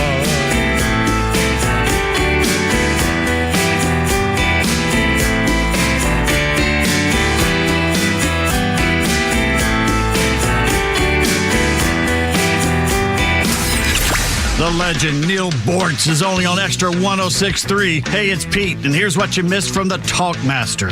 So let me stop pussyfooting around and cut to the chase. The world needs to know that the United States is going to stand behind any country that fights terrorism, especially terrorism born of that rag picker who was wandering the Middle East several centuries ago and suddenly decided, hey, I'm going to start a new religion. Hamas is merely carrying out the mandates of Muhammad, disgrace be upon him, as set forth in the Quran. You don't start stopping them now. Where do you start? Let's see if they have any more fear of Donald Trump than they did of Joe Biden. Catch Neil's commentary every day on Extra 106.3 or listen anytime on the Extra 106.3 app. You know the old expression, I love it when a plan comes together? Well, with our First Liberty Notes, this has been so true. Hello, I'm Brant Frost, founder of First Liberty Building and Loan. You hear about our family's company all the time right here on the station. For over 30 years, we've been the local lender who said yes when the big banks say no. A couple of months ago, we opened up our First Liberty Notes program to Main Street investors just like you, and the response has been just incredible. Folks from airline pilots to physicians to even pastors are now earning 8 to 13% interest rates while helping to fuel the growth of local small businesses. If you're a qualified investor with a minimum of $25,000, you too could be earning 8 to 13% interest. We'd love to have you join our First Liberty family today. Go to FirstLibertyGA.com and see if our First Liberty Notes are right for you. Go to FirstLibertyGA.com. That's FirstLibertyGA.com. First Liberty Notes are not obligations of or guaranteed by any financial institution and are not secured by any collateral. They are not FDIC insured or guaranteed by any government agency. You could lose money. SEC accredited investor status must be verified. Securities not offered in any jurisdiction in which it is unlawful. The Atlanta Braves giveaways for this season are here, and you don't want to miss this lineup. Bobbleheads feature Chris Sale and Marcell Ozuna, presented by Delta, and a throwback bobblehead featuring Chipper Jones from the 2000 All-Star Game, presented by SeatGeek. Fans can also look forward to collectibles like the 1995 World Series replica ring and red home jersey giveaways presented by Coke, and a replica of Truist Park, perfect for your office. Visit Braves.com/promos to purchase your tickets today. Hi, I'm Chris Lalamia, owner of the Trusted Toolbox. Are home repairs piling up? Are you feeling overwhelmed? Relax. We've got you covered. From drywall dings and leaky faucets to deck repairs and trim replacement, we're your one-stop shop for everything for your home needs. No more juggling multiple contractors. Just call us at the Trusted Toolbox and we'll handle it. Your home deserves the best, and we don't want you breaking your back trying. Call the Trusted Toolbox today at 770-623-3097 or visit us at thetrustedtoolbox.com. The Trusted Toolbox, your one-stop shop for home repairs and more. Atlanta Braves fans, May is Military Appreciation Month and a great time to show your patriotism by purchasing a VIP table at the Warrior Alliance 4th Annual Veteran Impact Awards and Gala. The event will be held on Thursday, May 22nd at the Coca-Cola Roxy Theater at the Battery, Atlanta, and features dining, live entertainment, and Georgia-based veterans being honored for the significant contributions they are making in our communities. Purchase your VIP table today or make a donation at thewarrioralliance.org. Join A Second Chance Bail Bond CEO Daniel Madelon and host Tug Coward for the weekly radio show Back Your Blue. They will highlight special initiatives, criminal justice programs, and community events aimed at keeping our communities safer. Tune in Saturdays at 10 a.m. to learn some good news about and from the law enforcement and justice communities. This week's guest is Bernard Carrick, former NYPD police commissioner and a consultant to Donald Trump. Tune in on Saturdays or catch up on all past episodes wherever you get your podcasts or at thepodcastpark.com. No one plans on going to jail, but when it happens, it's important that you know who to call. Call A Second Chance Bail Bonds, where we believe everyone deserves a second chance. Whether your loved one's been arrested in Cherokee, Clayton, or any of the other metro Atlanta counties in between, A Second Chance Bail Bonds works fast to help expedite release within hours. A Second Chance. It's better to know us and not need us than need us and not know us. Call A Second Chance 24/7 at 404-BAIL-OUT. Or online at atlbail.com.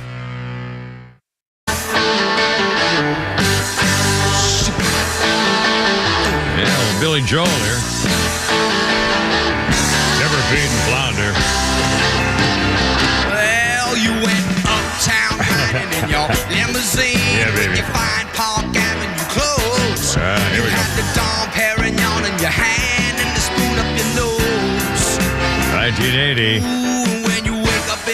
Winners at the Grammys included Song of the Year, What a Fool Believes, the Doobie Brothers.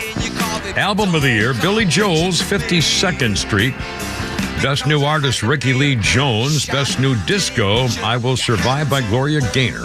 Billy Joel, Best New Artist. No, wait a minute. Best album. Wait a minute now. Best album. Billy Joel's 52nd Street. Album. No, wait a minute. No, it says what? Song of the Year. What if I do? Yeah, album of the year. Billy Joel, 52nd Street. Sorry. Well, you know what? The thing is, they put a comma and then they have a semicolon, but they put them in the wrong place.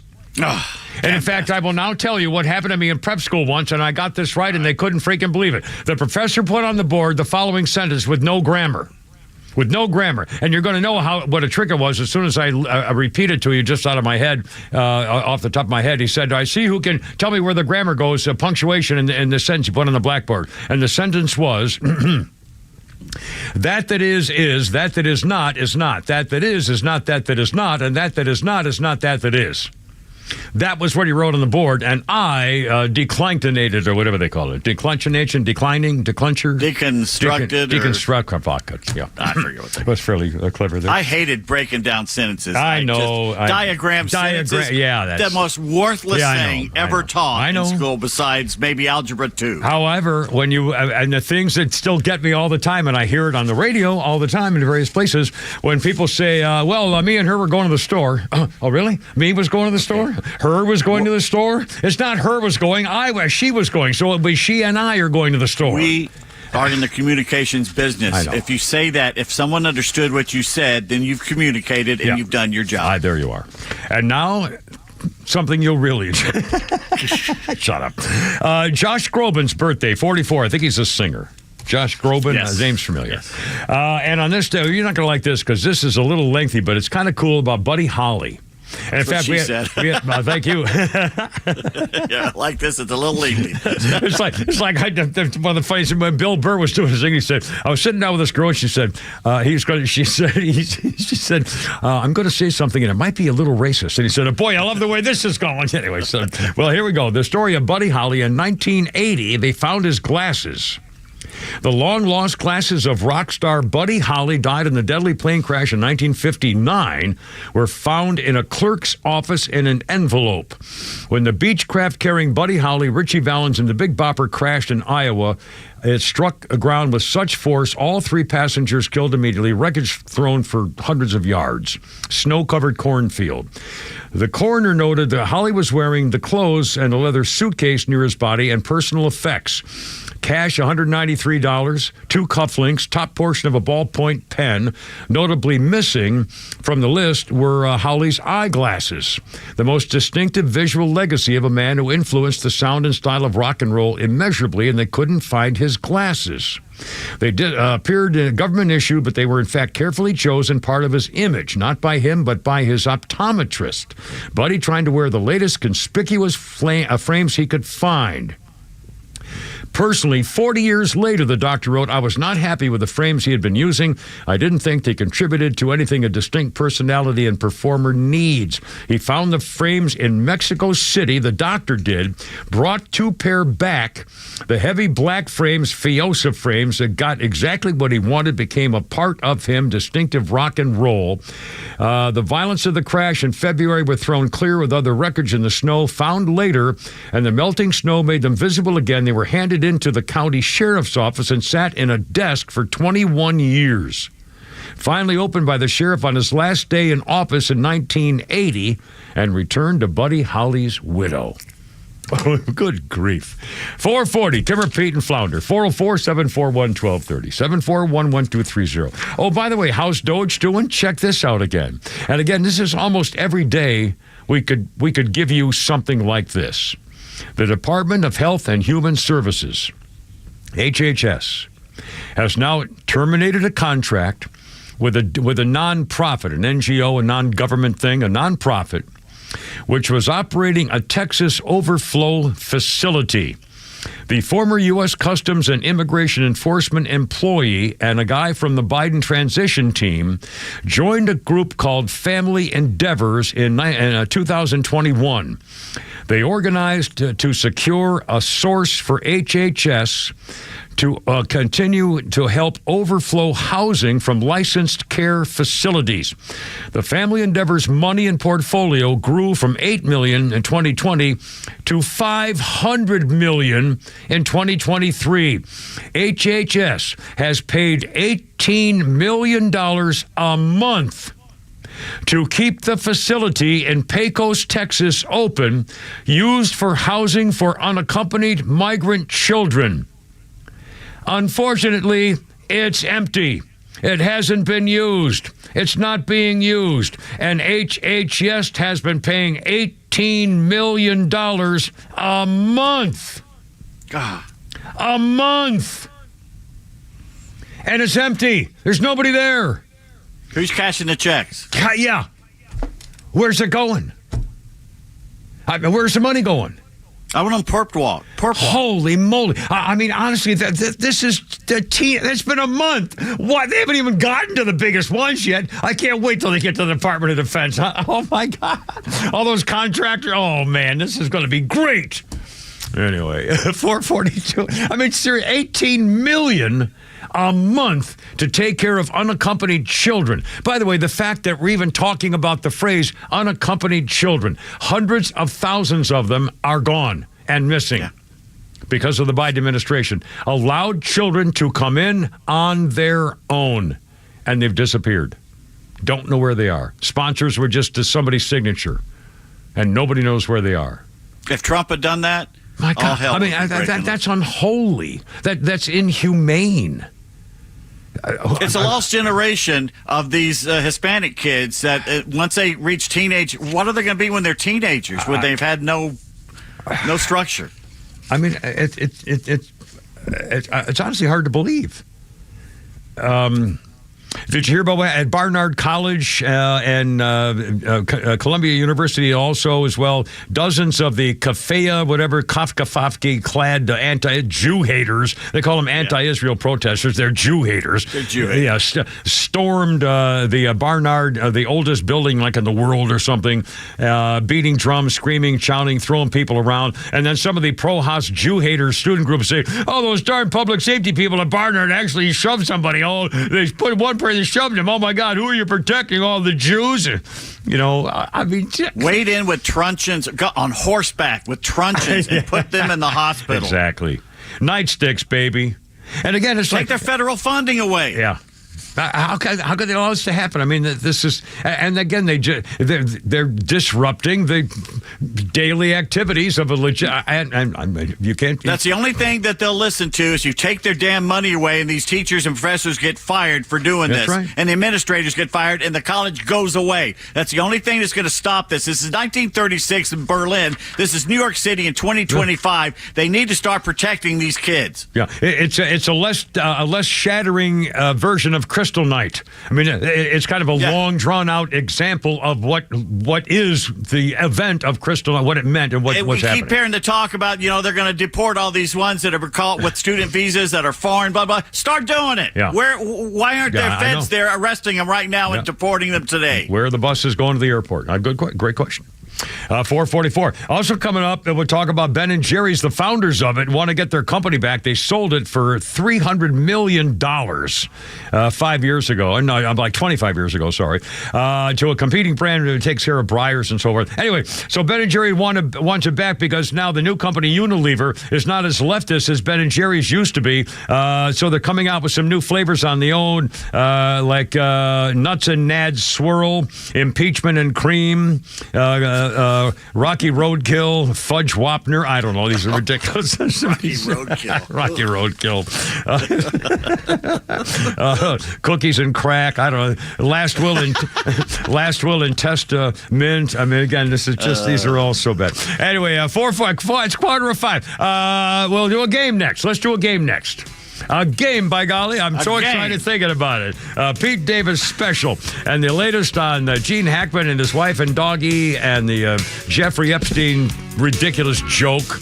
And it's all environmental game. An environmental game, ladies and gentlemen. Well, what could be better? Timber, Pete, and Flounder.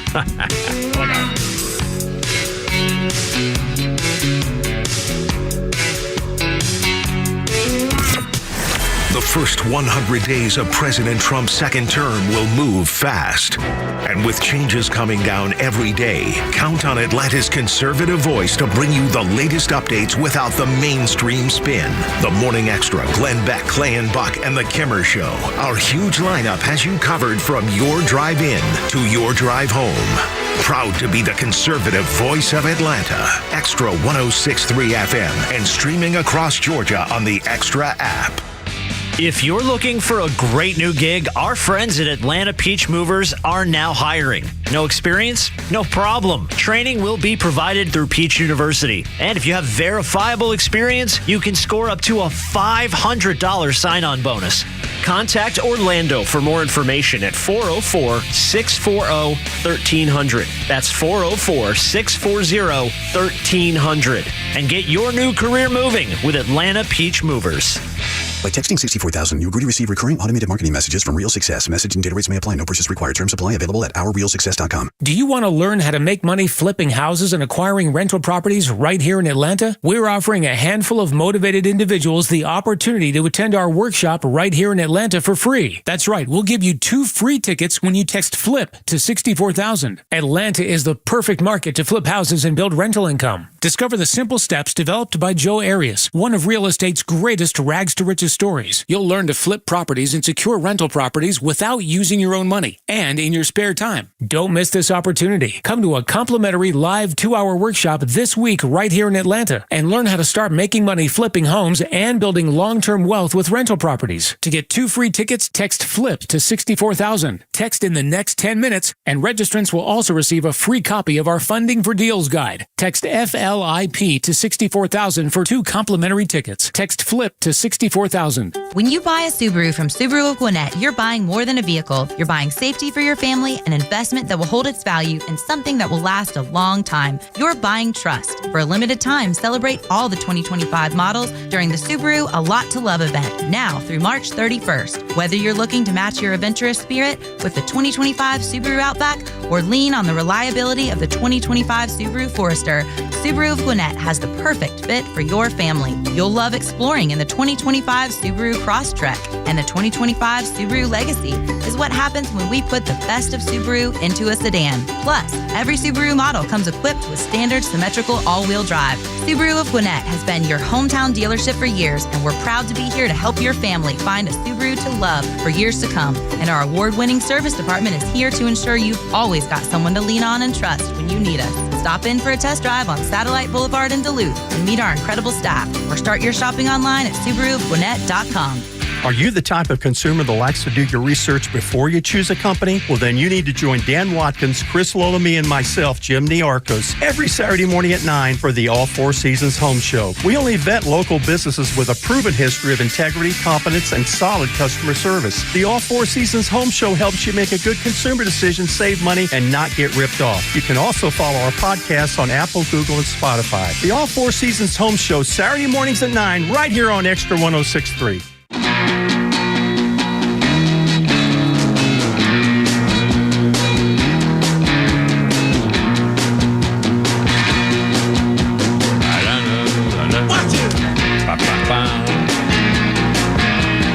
Apparently, 429, Kim Repeat and Flounder, Keith Richards. 1977, Keith Richards busted in Toronto, the Harbour Castle Hotel, after an ounce of heroin was found during a raid of his room by the Royal Canadian Mounted Police. Hello, Nell. Yes. Oh, golly, Nell, they've untied you from the railroad tracks with snidely whiplash. Oh, my God. Keith Richards was charged with possession with intent to traffic and faced up to life in prison. Bail was set at $25,000, and the judge later said, you can go.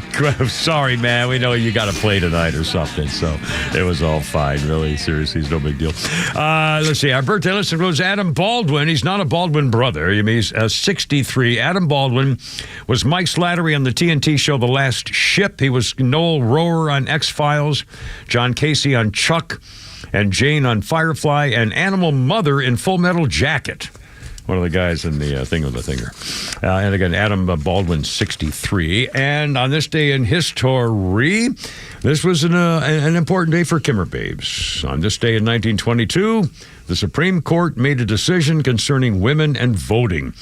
The Supreme Court upheld the 19th Amendment, proving women have the right to vote. It was a case of a Baltimore lawyer sued to strike all women from voting on the grounds that it infringed on state sovereignty, since Maryland didn't want to go along with it. The 19th Amendment said the right shall be not denied or abridged by account of sex. In 1916, both parties endorsed a female enfranchisement. Tennessee became the last state to ratify it. Number 36 required the 3/4 majority, and that's when it took effect and was upheld, and now girls can vote. So, look what you've done, by the way. Look what you've done. I mean, seriously, well, look what you have done. God bless you. If it weren't for you, we wouldn't have a civilization and we wouldn't have people, So we need, God bless women, because otherwise it's, we would have one round and that would be the ball game. So, but still, look what you've done. The downfall of Western civilization will be led by liberal white women. Liberal young white women, yeah. Yep. Anyway, 4:52, we got Flounder's Funnies coming up. We also have lots of things here in the old Radio Kimmer program with Kimmer Pete and Flounder.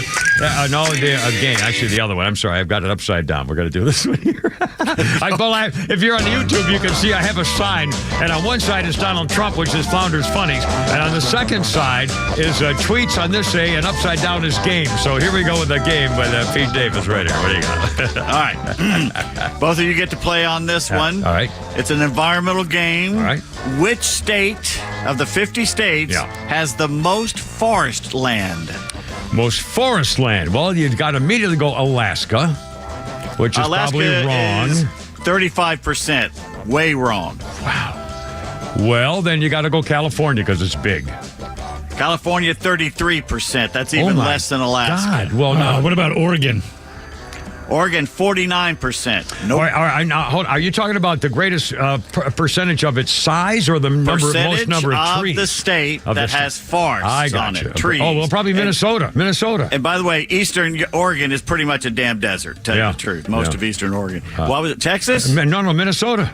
Minnesota, 34%. I can't believe it.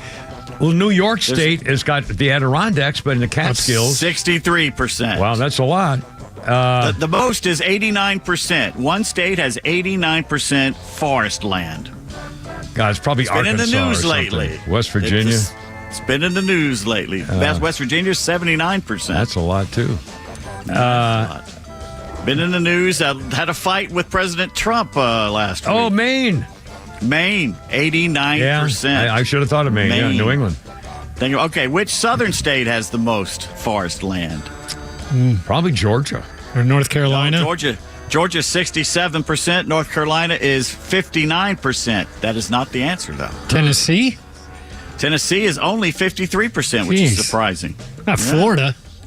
Florida's 51%. It's the lowest amount of any southern state. It's either Alabama or Mississippi or... Alabama, 71%. Mississippi is 65%. All right, which state in the union, the least amount of forest land? Oh, Nevada. Nevada is actually 16%. Not even close. Well, then Arizona? Arizona, 26%. Texas? Texas, 37%. We're talking less than 10%. Low. Not Hawaii. Probably Wyoming or... Hawaii's 43%. Wyoming is 18%. Still nowhere close to the lowest. Damn. Illinois? Illinois is 14%. Ohio is 31%. Shoot, you're going the wrong way now. I know. I think states that are mostly... I mean, how could a state, Okay, think pipelines. Alaska? That can't be right. No, that's 35%. What pipeline's been in the news the last 2 days? Well, where does it go to? Keystone. Keystone, yeah, from the famous state of... Christy Nome. No, South Dakota. South Dakota is 4%, but it's not the lowest. North Dakota, 2%. Wow. Forest land. So well, I would not have, if you had, I would never. The Dakotas? Well, I've driven through the Dakotas and I through the desert watching the roundups in the Badlands and the Black Hills. Not a lot of trees. Now that I think about it, you're right. Iowa is 8%, Nebraska 3%, and Kansas 5%. Wow, cool. 456, Kimmer, Pete, and Flounder. By the way, there's I see a headline here. Travis Kelce might have a decision, something to announce. Pete Davis got Holy Crap of Sports coming up. I think he's pretty much going to play. I think it's pretty much decided he's playing. Anyway, there's this little tease coming up for Pete Davis stuff. Apparently J.D. Vance got in a tangle with the British Prime Minister when they had their thing at the Oval Office today. And again, we didn't get a chance to cover it live. He lectured him in front of his face is what he did. Special relationship got toasty when J.D. Vance confronted British Prime Minister for his American allies' weakening of freedom of speech. Let's see. Vance said his comments pressed by a reporter. Oh, God, stinking you. This damn New York Post app, and it floods a whole freaking screen with commercials, so I can't read the stinking story. Let's see. We know that there have been infringements on free speech actually affect not just the British, of course, but the British to their own country is up to them, the 40-year-old added. This is our vice president. But also affect American technology companies and by extension, American citizens. So that is something that we'll talk about today at lunch. And the British Prime Minister apparently was none too pleased. We've had a free speech for a very long time in the United Kingdom, he said. No, it shall last a very, very long time, said the Labour Party man. We wouldn't want to reach across the pond, We don't, absolutely not right. We don't want to do that. We in relation to free speech in London, I'm very proud of that, You should not be. My God. His government, his police and his government, basically, Labour government, threatened Americans if we wrote something on Facebook over here. Yeah. They would send limeys over here to get us. Yeah. Give it your best shot. Yeah, I mean, they literally said that. Actually said that. We'll come to your door and extradite you to the United Kingdom. And again, bring it on. Last week we actually told you the stories, and there's video all over the place of the bobbies going into homes and confiscating phones and electronic stuff and questioning people about what they posted on social media. Can you imagine? Can you imagine? If I can imagine the Alpharetta Police Department coming to my door because they didn't like something I put on Facebook. Once. Oh my God! They'd come once. You better call for backup. Yeah, it's going to be some trouble. Jesus. 458 Flounder. We got Flounder's funny time here, do we? When you're dealing with a woman, you got to choose your words carefully. Like one time my ex-wife was like, "You don't like my cooking." I was like, "I'm sorry you perceive it that way. I didn't mean to vomit." That's how you react. My dad once told me, "Quinn, if a woman ever yells at you, instead of yelling back, just relax, take a deep breath, and smack her." So you don't do something you regret, you know what I mean? You might have gotten a little something backwards on that one, sir. Who's that, Flounder? That's Mr. Quinn Dale. Quinn Dale. Again, we're getting some really funny comedians. I think he might actually be Dale Quinn. I'm not sure. Oh, well, either way. And again, some of these guys are absolutely fantastic. Goldman Sachs is going to roll back its DEI practices. And again, the business world is getting on board the program. Donald Trump has made more changes around the world and in business and companies. Not just Coca-Cola. Well, there's a few holdouts, yep. Anyway, coming up on 5 o'clock, holy crap, it's sports coming up. The latest on the Hackman family and the Jeffrey Epstein letters and all the rest of it with Kimmer, Pete, and Flounder on Thursday, 106.3.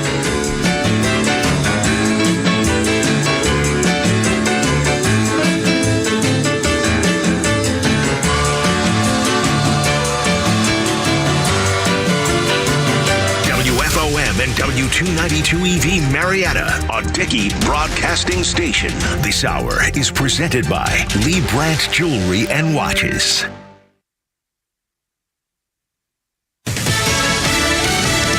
Push for peace. I'm Lisa Brady, Fox News. President Trump meeting with Britain's prime minister about the war in Ukraine, a day before Ukraine's president is due at the White House to sign an economic deal with the U.S. The next step we're making is toward a very achievable ceasefire. We hope that can happen quickly. The president also says he believes Russia's president will keep his word if a deal is made. British Prime Minister Keir Starmer reiterating his support for a possible European peacekeeping force. I'm clear that the UK is ready to put boots on the ground and planes in the air to support a deal, working together with our allies, because that is the only way that peace will last. A federal judge is ordering Trump administration officials to sit for questioning under oath about DOGE efforts led by Elon Musk to gain access to sensitive government databases. This after a lawsuit by labor unions and others. The same judge has refused to completely block DOGE access as that legal fight continues. Investigators not ruling out foul play in the death of Oscar winner Gene Hackman, found dead in his New Mexico home yesterday. His wife also dead in a different room. There was no indication of a struggle. There was no indication of anything that was missing from the home or disturbed. That would be indication that there was a crime that had occurred. Santa Fe County Sheriff Adon Mendoza, preliminary autopsy results finding no external trauma. Hackman, one of Hollywood's most revered actors, starred in classics like The French Connection. All right, Popeye's here. Get your hands on your head. Mississippi Burning, Hoosiers, and Superman. Tributes are pouring in. Francis Ford Coppola wrote, in part, the loss of a great artist, always cause for both mourning and celebration, inspiring and magnificent in his work and complexity. Fox's Michelle Polino. Gene Hackman was 95. He won Oscars for The French Connection and Unforgiven. America is listening to Fox News. Police officer and canine handler Jacob Russell Chaffins was fatally shot while attempting to serve warrants for domestic violence offenses. Thanks to friends like you, the Tunnel to Towers Foundation gave the Chaffins family the gift of a mortgage-free home. There's so much more to do to say thank you to our nation's heroes and their families for their immense sacrifices for us. Help Tunnel to Towers to lift up these heroes and their families. Donate $11 a month at T2T.org. That's T2T.org. Progressive presents Employee of the Month. Small Business Edition. Today's recipient from Michaela's Mobile Spa, Michaela! Michaela got a quick business insurance quote from Progressive and chose from over 30 customizable coverages. Sure, it helps she's her only employee and does literally everything. But while others would rest on their laurels, Michaela was hard at work saving big. So take that, hypothetical other employee who doesn't exist. Be your own Michaela. See if you could save in as little as 7 minutes at ProgressiveCommercial.com. Progressive Casualty Insurance Company and Affiliates. Coverage is not available in all states or for all vehicles and coverage selections.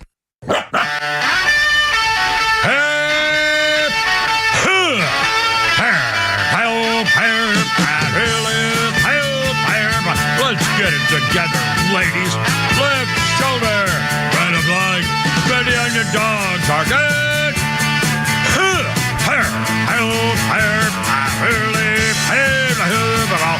Road guards out.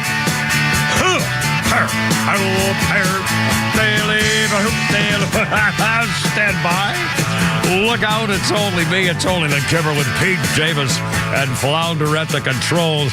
1063, how's your Thursday? Here's the number, 404-741-1230, 741-1230. We're going to talk a lot about the Gene Hackman case again and his wife and the dog. And all of a sudden, this kind of, it's just a horrible case. I hope to God that it was some kind of a gas leak or carbon monoxide or natural gas or something, and that they just fell asleep and died.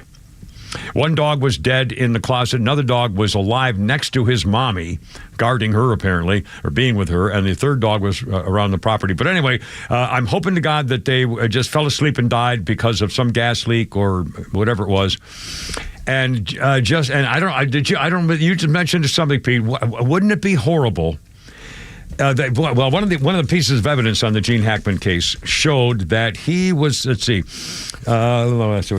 found his wife was discovered lying on the bathroom floor with an open bottle of prescription pills scattered across the countertop. Gene Hackman, there was a space heater near her head, which they believe may have fallen, we're not sure under what circumstances, of course. Gene Hackman's body was found in a mudroom off the kitchen. He was fully clothed, and his sunglasses and walking cane were found next to the body. And one person suggests it may be that he died, just dropped dead. And then, Pete, I think, was it you or somebody said, wouldn't it be horrible if she discovered that her long 95-year-old husband, who died of natural causes, just dropped dead and, it was over, just didn't want to live anymore, and that's why the pills, and she was in the bathroom, and whether she... Had the door open, left the door open for the dogs to come and go? And, I don't know. Please, God. I don't know. No, but we don't know anything. The daughter speculated it was carbon monoxide or a gas leak or something. And again, we just don't know. And of course, all the, we'll talk more about the movies and everything else. A couple other things before we go. So you'll know this, Gene Hackman had a terrible childhood.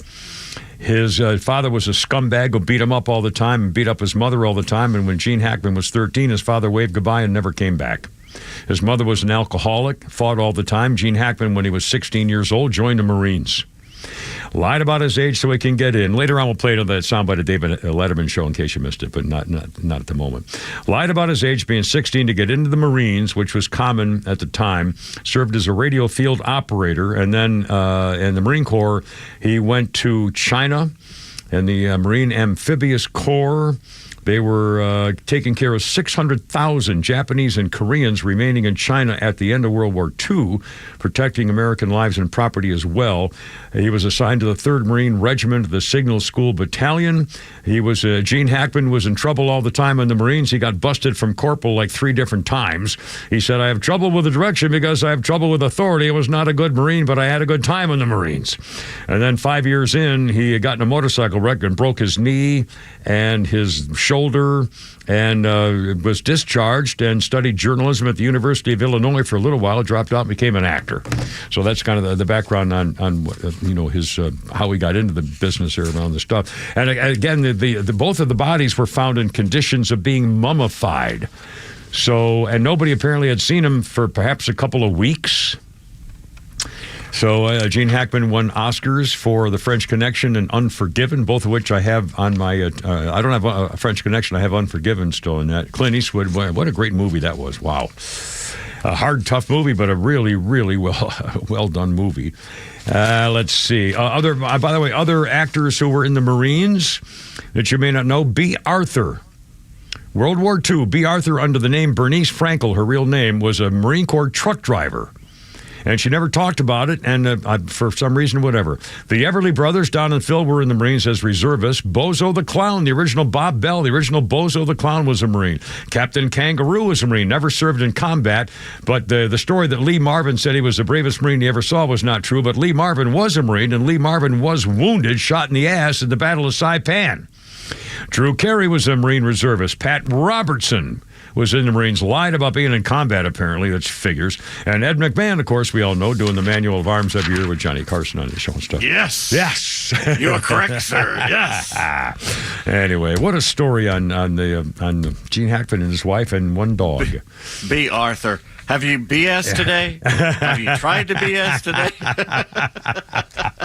I want to show that. I mean, seriously, that was really, that was really pretty. The Golden Girls. I watched that show for Adrienne Barbeau. Adrienne Barbeau, man, the girl, and she used to joke about her rack. I mean, she had a rack on her, and she made note of it. Still does. Yes, she still does.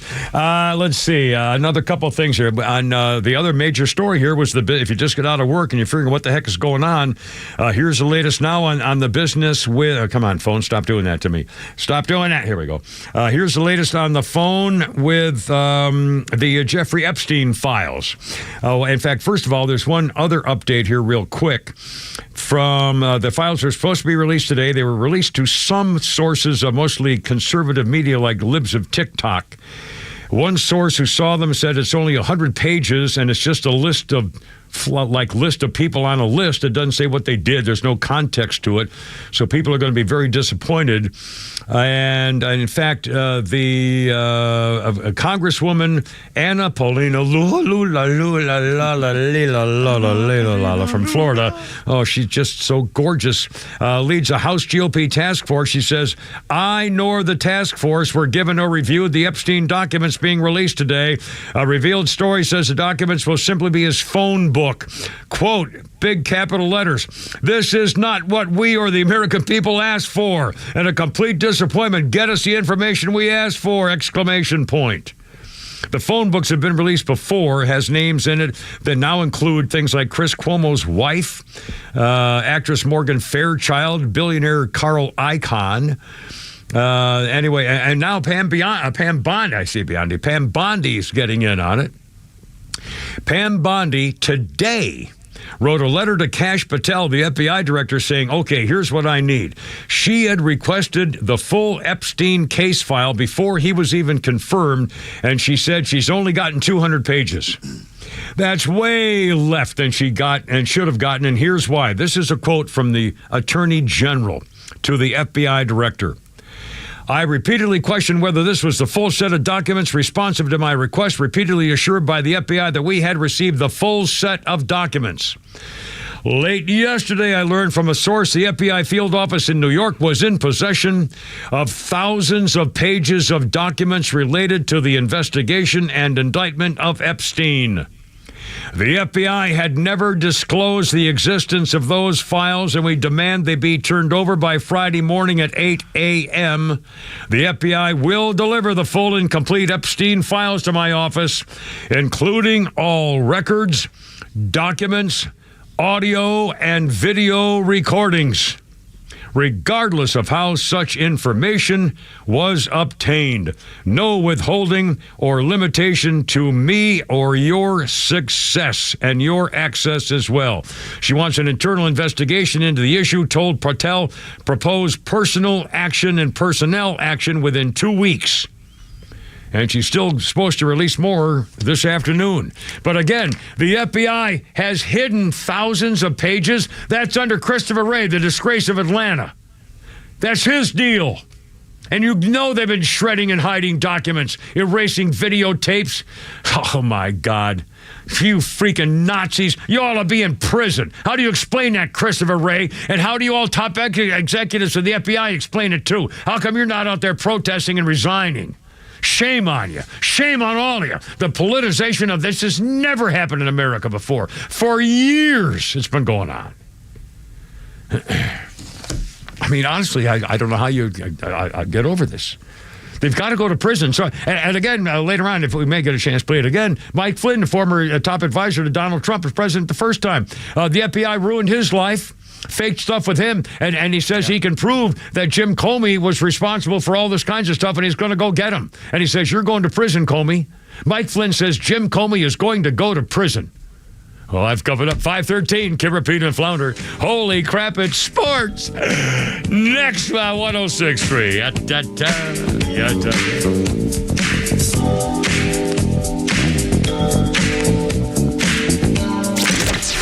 From the latest breaking news to the conservative voices you know and trust, your best new follow on social media is Extra 1063.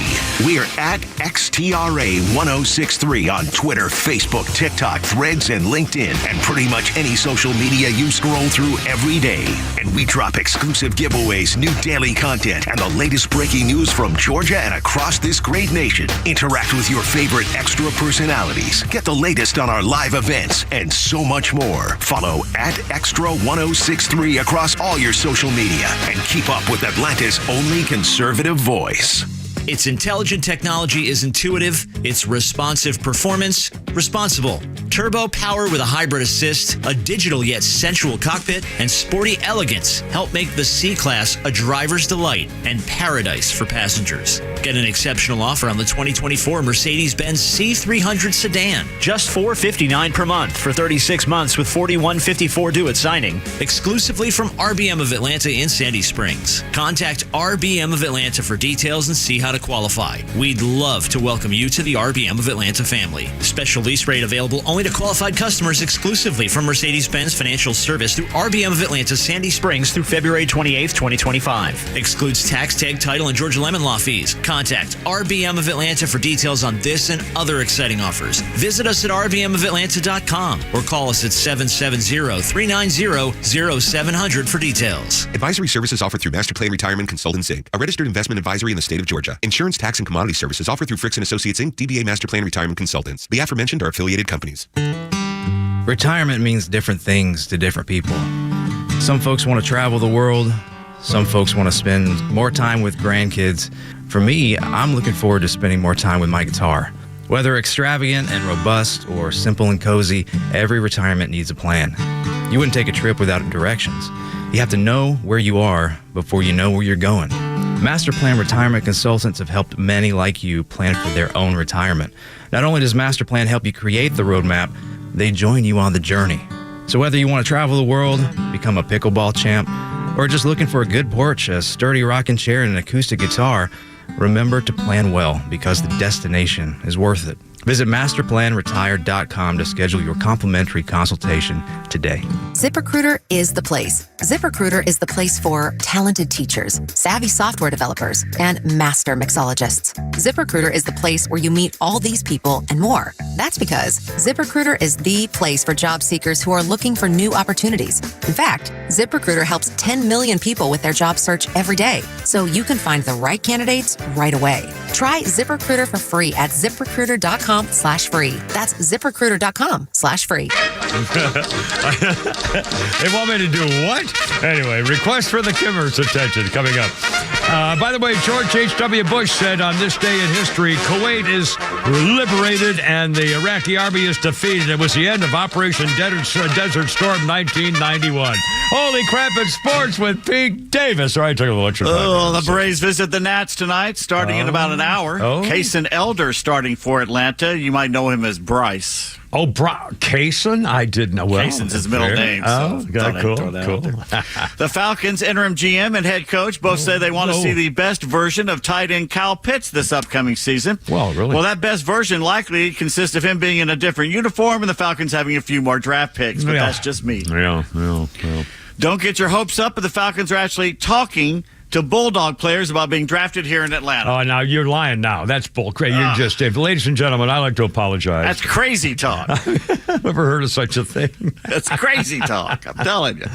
The Buccaneers are returning former head coach John Gruden's name into their Ring of Honor after removing it 4 years ago for unpleasant emails. Yeah, that's right. Wokeness. Which the NFL leaked. So to get everybody not thinking about the Washington Redskins owner and all the stuff going on with the hanky-panky and everything. It was a scheme. NFL did it. NFL threw John Gruden under the bus to deflect. In my opinion. No, I'm sure it's true. I guarantee it's true. Allegedly. The NFL 2025 salary cap has been set at a record. How much per team? What's the salary cap per team Per this team, season? $14 million. Higher. $29 million. Higher. $64 million. $279 million per now, team. how are they going to get that? Did the owner just get his out of his pocket? They're printing money. The NFL is printing money. Come on. Wow. Think about it. That's an increase of $24 million rounded up from last year. Yeah, but somebody's got to pay those salaries. The fans are paying it with the season tickets being jerked up. Man. And all the new sources on media, everything but the TV. A little bitter there? Yeah, I'm a little bitter. I used to be able to watch Thursday Night Football, which is stupid anyway, whoever Thursday Night Football. But now I can't even watch that because they don't have the fingernail It's on app. Amazon. Yeah, I should get It's that app so in my easy. eyeglasses. Yeah, I should get that. I tell you, it's only going to get worse. I And it's know. going to be all sports. I know. So I'm telling you. I know. All right. Sometimes you wish someone would take a swing at a sports writer. I do. Not actually connect, but take a swing over something they wrote. But even better than that is watching two sports writers take a swing at each other. We almost had that joyful encounter at a Starbucks in Indianapolis during the NFL Combine. Seems Fox Sports' Jordan Schultz tweeted that Raiders part owner Tom Brady met with Rams quarterback Matthew Stafford at a Montana ski resort, and Tom is trying to recruit Matt to come to Las Vegas. But then Ian Rappaport of the NFL Network tweeted the meeting was just happenstance and Brady is not trying to recruit Stafford, and I quote, despite reports saying otherwise, Rappaport wrote. This rankled Schultz, who confronted Ian in a Starbucks by getting in his face and saying if he had anything to say to him, say it to his effing face. Ian asked Jordan to step back, but before he did, Schultz said if this happens again, they're going to have an effing problem. Ironically, Jordan Schultz's father used to be the CEO of Starbucks, so he was on home ground there. No kidding. Yeah, all the baristas would have jumped over and had his God. back. Yeah. You know, they're such manly men there. Pour coffee on him, maybe. Yeah. I think a celebrity boxing match is in order to settle this once and for all. I like it. I would pay good American money. Two sports to see guys. this. Yeah. Yeah. How many times you wanted to smack a sports guy? There you go. Yeah. The best tweet came from ESPN's Adam Schefter, who wrote, I'm in Indianapolis, head on a swivel. See where space going. Yeah. Because someone's coming after him. That's a pretty funny line. Yeah, cool. Ravens place kicker and massage enthusiast Justin Tucker denies any sexual misconduct, but still apologizes to anybody he may have left not feeling respected and valued. And I saw that story. His wife now is getting involved in this about him acting inappropriate. Well, she should have been earlier. Maybe he wouldn't have gone to these. Yeah, the whole thing is just kind of creepy. It is. Is this a thing? I mean, that's just really too bad. You know. Well, massage. I mean, how long have guys been going to massage therapists and got happy endings? Why is it suddenly a big deal? Well, maybe he wasn't supposed to get that. Isn't the girl supposed to be wanting to do part of it, or isn't that part? And isn't there special? I don't know. I don't get massages. Well, at the geisha house I went to in Tokyo. Well, in Saigon. Oh, sorry. Yes, you're Saigon, me Tokyo. Yeah. Despite a trend to do otherwise, Longhorns AD Chris Del Conte says they will continue to schedule big-name out-of-conference games. Our brand should play the greatest brands in college football because we are the best, Del Conte lied. No one's thinking Texas is the best, please. They are so full of themselves. Yeah. Maybe soon, but not yet. They were for about a week last season. Remember? week. They were about a week, maybe 2 weeks, week and a half, they were number one. I'm telling you, if they'd played Arch Manning all year, they probably would have won everything. I think That's you're just right. my opinion. The Longhorns are scheduled to play Ohio State on the road this year. The Buckeyes will make the return trip to Austin in 2026. Texas hosts Michigan in 27 and a home-and-home series with Notre Dame in 28 and 29. But that entire argument by Del Conte about playing the best teams goes out the window after he announced Texas will also schedule a home-and-home series with the Arizona State Correctional Institute Sun Devils. No, ASU, now just a minute. It's not a correctional. Speaking of Arizona State High School, star running back Cam Scattaboo is being sued by a former teammate. Scattaboo named as a defendant in a lawsuit filed by a former Sun Devils walk-on offensive lineman named Mateos Catagaras. Catagaras seeking damage of at least $300,000. Yeah, what for? The accident in question happened July of 2023. Catagaras claims he and another player were in the back of a golf cart. The team supposedly had been told the day before the rear seat of the cart had a weight limit of 600 pounds, roughly 2 offensive linemen, all right? Well, out of nowhere, Mr. Scattaboo came running up allegedly and jumped on the back of it, and the whole thing broke apart. Yeah, I'll bet. Threw everybody on the ground. Catagaras said he got serious bodily injury, had months of medical care. Scattaboo, the All-American, All-Big 12 selection, stole the show at the Peach Bowl, if you remember, against Texas. 242 total yards from scrimmage, 2 touchdowns, and a double overtime loss. He also threw a 42-yard pass for a touchdown. Unbelievable. And he says he's better than Ashton Genty, and him and Ashton Genty were the most impressive I saw most of the season. I can't wait for the draft. I mean, I'm really going to be locked in. Draft is always fun. Yeah, absolutely. Always fun. College basketball, the Sooners lost by 1 point at home to Kentucky, and one Oklahoma fan tried to take out his frustration on a Wildcats player by humming a beer can at his head after the game. It must have been thrown by the Sooners quarterback, though, because the can missed. Well, he must have, yeah. Jake Knapp. You know who he is? Jake Knapp? I do not know Jake Knapp. Wow, you will now. It was a special day for Jake when he had 5 straight birdies to open the round of the Cognizant Classic. Oh, no kidding. Knapp, the number 99 player in the world, joined the PGA Tour's sub-60 club today, shot a bogey-free 59 in the opening round of the PGA National, the 15th time someone has broken 60 at a PGA Tour event.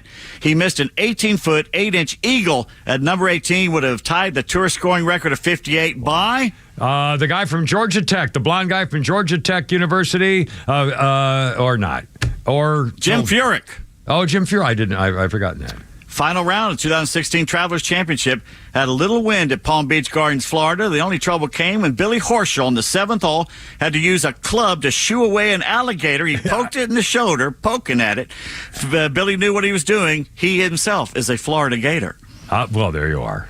Says his father used to grab him by the tail and throw him back into the pond. He said, I wouldn't do that, but I'll touch him with the golf club. They're more afraid of us than we are. Well, every golf course I played in Florida when I was retired had gators on it, and I would see gators every day on the golf course. Some close and some just around. They're all of him doing this, and that gator takes off. It's pretty. The cops they go fast. Like, what am I doing? And that sucker is. They're much faster than we are. Oh, they're way. Believe me, if there's a gator and you go up near them, shoink. I mean, and again, they're big, and when they flip and flop and go, I mean, it's instantaneous. It's unbelievable. That's it.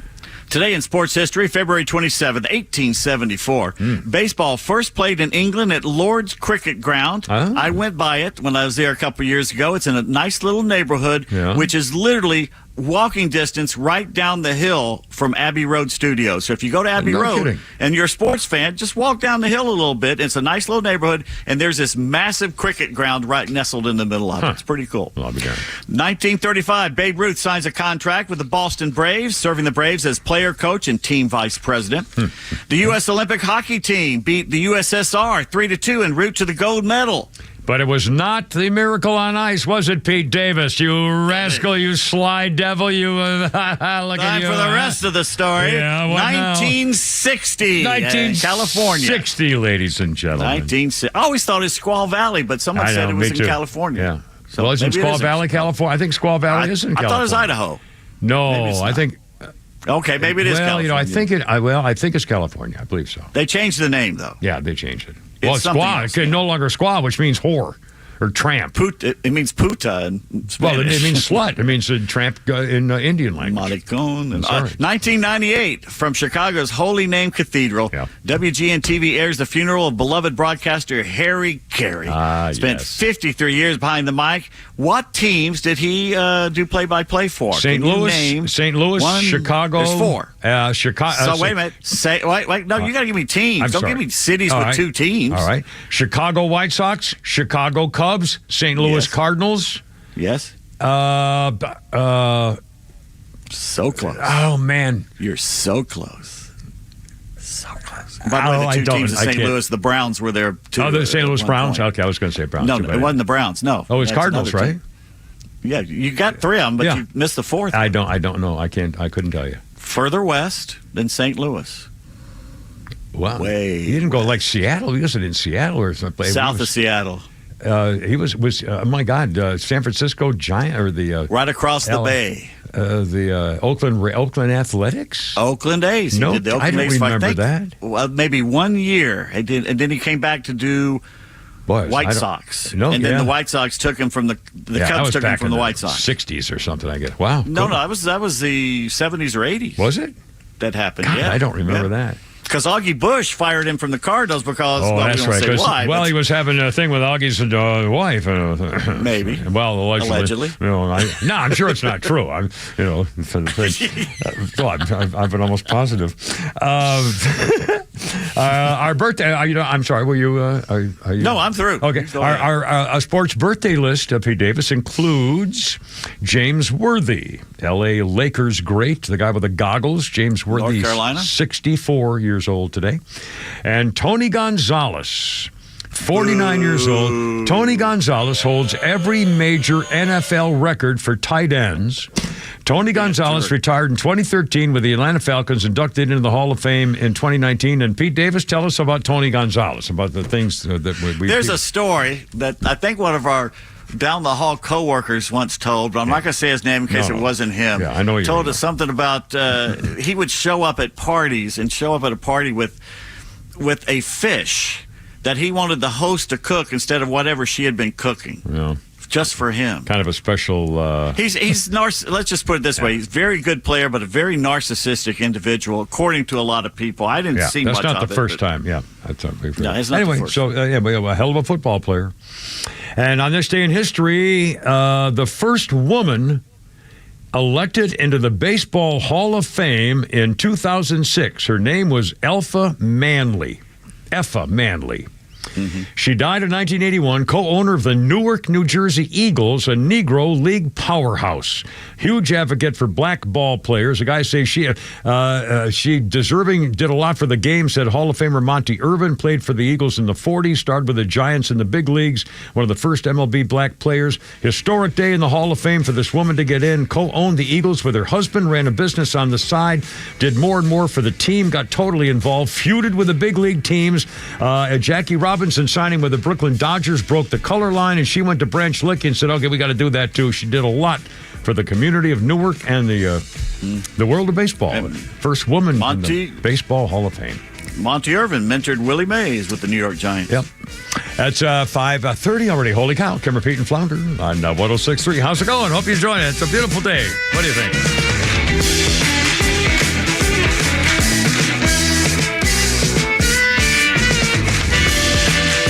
Stream Clay Travis and Buck Sexton, Glenn Beck, Fox News, and even NASCAR on Sundays. Anywhere on the Extra 106.3 app. Download the app now and get 24/7 access to the live stream, the latest news, and everything you need to know about Atlanta's only conservative talk station. Download the Extra 106.3 app for Apple or Android and check out even more great original content at thepodcastpark.com.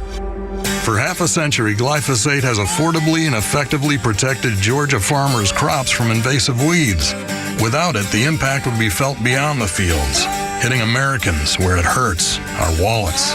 That's why the Modern Ag Alliance advocates for farmers' continued access to essential crop protection tools so food prices don't rise even more. Get the facts at controlweedsnotfarming.com. Paid for by the Modern Ag Alliance in support of Georgia farmers.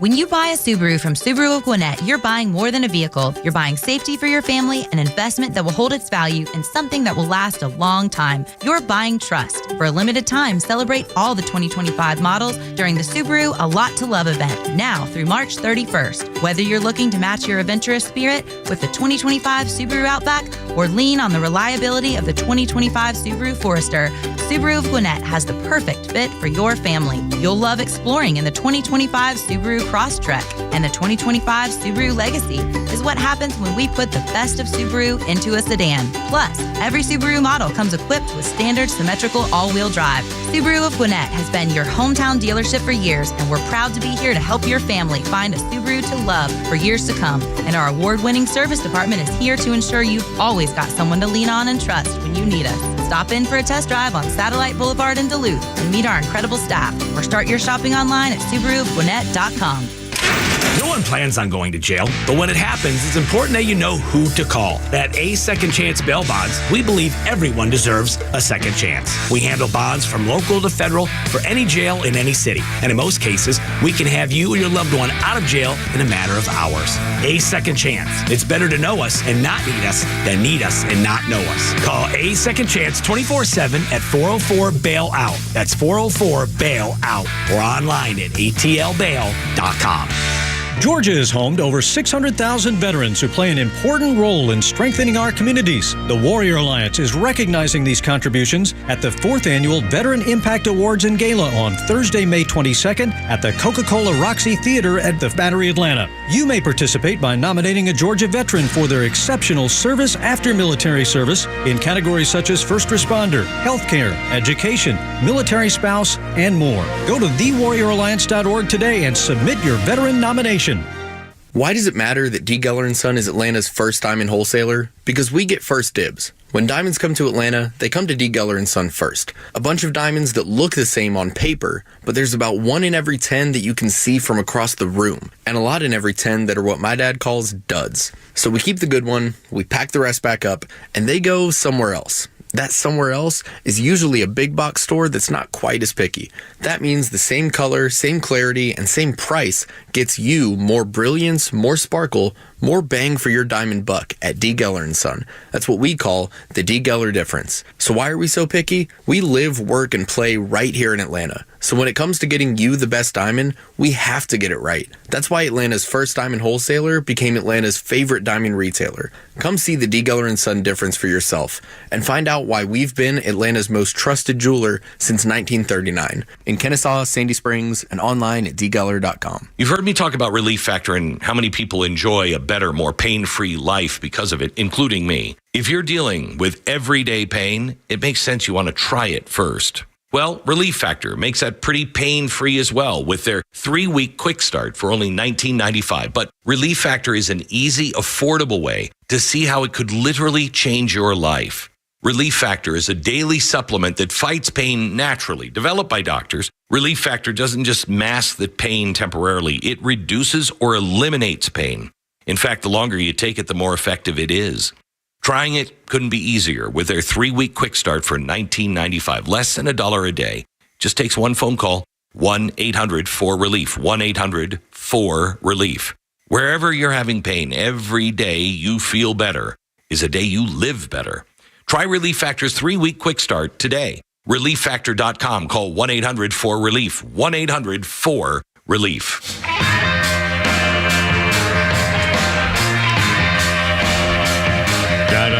A lot of Led Zeppelin these days in the news, and on this day in 1972, they were in Sydney, Australia. 25,000 fans showed up. Jimmy Page appeared clean-shaven. He cut off his beard he had grown since the summer of 1970. A couple of years, and Led Zeppelin in Australia. Okay. I never quite got into that. 70s were not a thing for the Kimmer. Yeah, let's see. Our birthday list, it's 5:35. Kimmer, Pete, and Flounder. Our birthday list includes Grant Shaw, S-H-O-W. I think you pronounce it Shaw. Grant Shaw, the actor. Jake Hansen on Melrose Place. The closeted gay star Jack Dawson on Courtney Cox's filthy show Dirt, it says here. Grant Shaw was 63. I think it's Shao, if I'm not mistaken.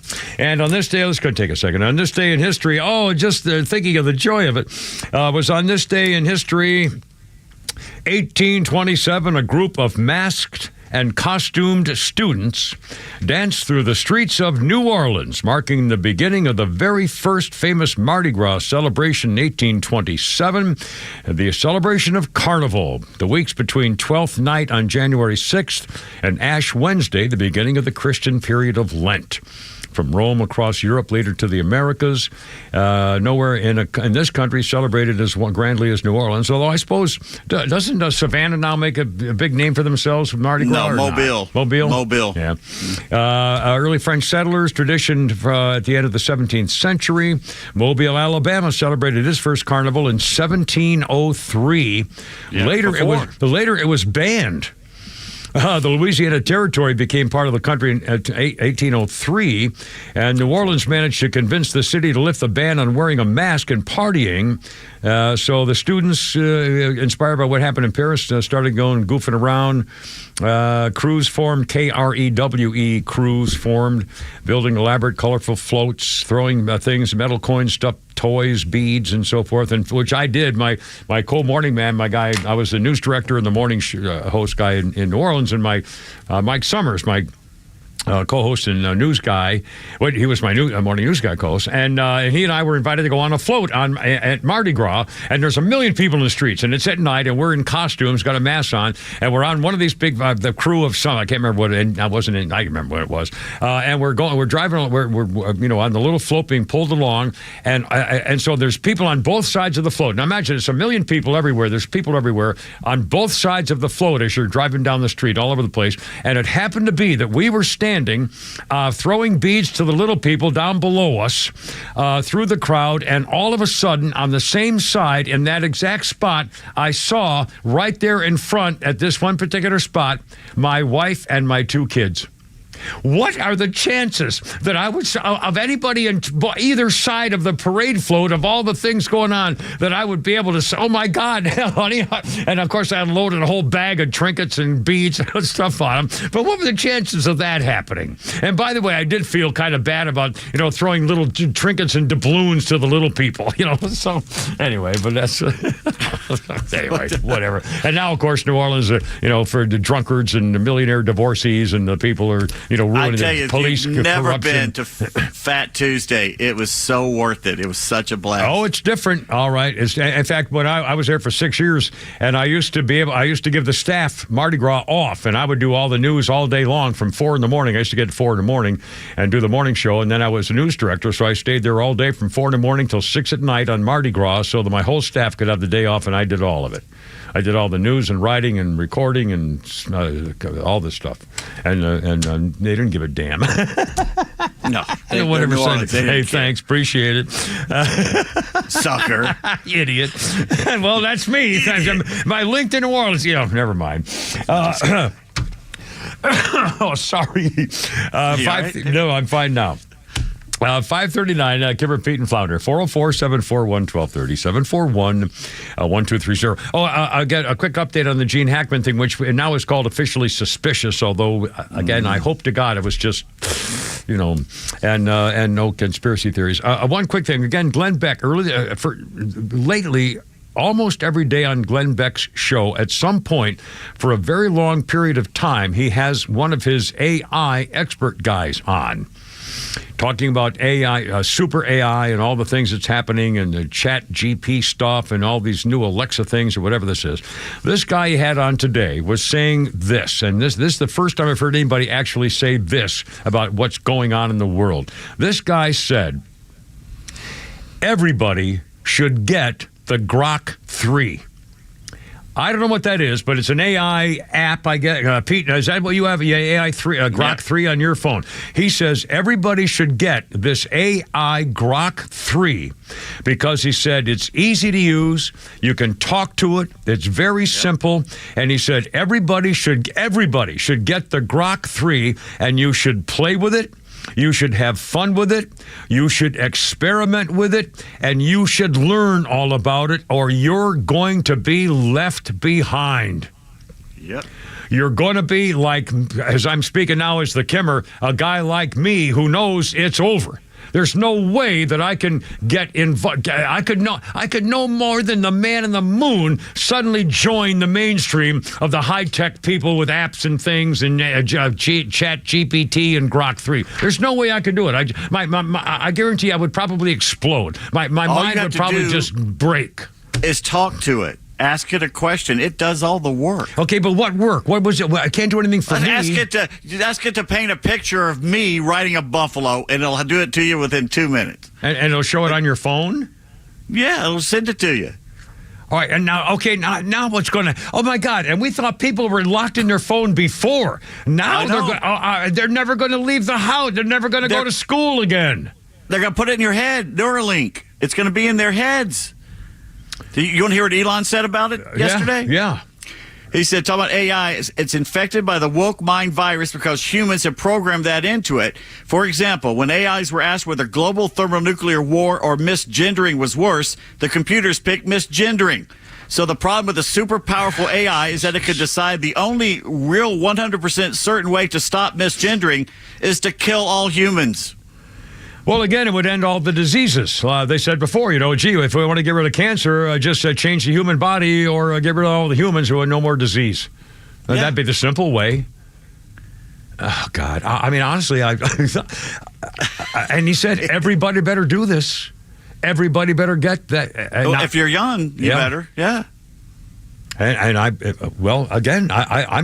would be, if I were 20, I don't know what the hell I'd do with my, seriously, if I it just started college maybe, and all this is breaking, what the hell would you do? Is college even a thing anymore? Is really college, I think about that. College life is what? Is college life, living in a dorm, going to parties, getting high and getting drunk and going to football games and going to class once in a while and hearing what a professor says? Is it all lectures in college now? I don't even know. Do they have, I don't know. Not at Barnard or Columbia. Well, not anymore. When you have the terrorist walking by. I mean, if you're a freshman at UGA and if you had taken geology, if you're taking a class in geology, is it just a professor giving a 500-person lecture in a big hall? And then what, you read and you do the assignments like it used to be? You get a lecture and then sometimes you break off in a group and then you'd read the books and stuff. That's what college studies were. Books. I don't know. God knows what's going on now. I have no idea. And with this AI, hell, if you do this, then what's the point of getting a book? If you have this thing in your phone, you can, and the professor says, okay, I need a 500-word report tomorrow on, how come the oxygen in the sky is depleted from the so-and-so. You say, okay, thanks, Professor, see you tomorrow. You get in your car and say, hey, AI, I need this freaking, hey, Grok, baby, I need this report, 500 words, and blue skies, oxygen, okay, I'll talk to you later, boom. Hey, let's go drink, and I call party, my God, why would you even do anything? Everything will be done for you. They've actually got AI that will search the other AI to see if the AI wrote it. That's what I'm saying. I think there's going to be some way to catch somebody doing something, but again, then what's the point? Okay, now let me ask you this: if you are a teacher or an educator system, and your education system says we want to teach people about business, and we want to teach them what businesses do and what it means to invest and what it means to save and what it means to have budgets and things like that. Basic what business should accomplish. If I'm the guy and I want them to learn what it is, I would say, okay, AI, Grok 3, write it all out and give it to this guy. I mean, cut out the middleman. In other words, there's no need for teachers. If you're a businessman and you say, I want to get somebody who knows how to do that, or I want to train somebody to be able to do this in marketing or whatever it is, you're looking for a skill or certain thing, then you get your a Grok 3 guy to lay it out. Why go to college?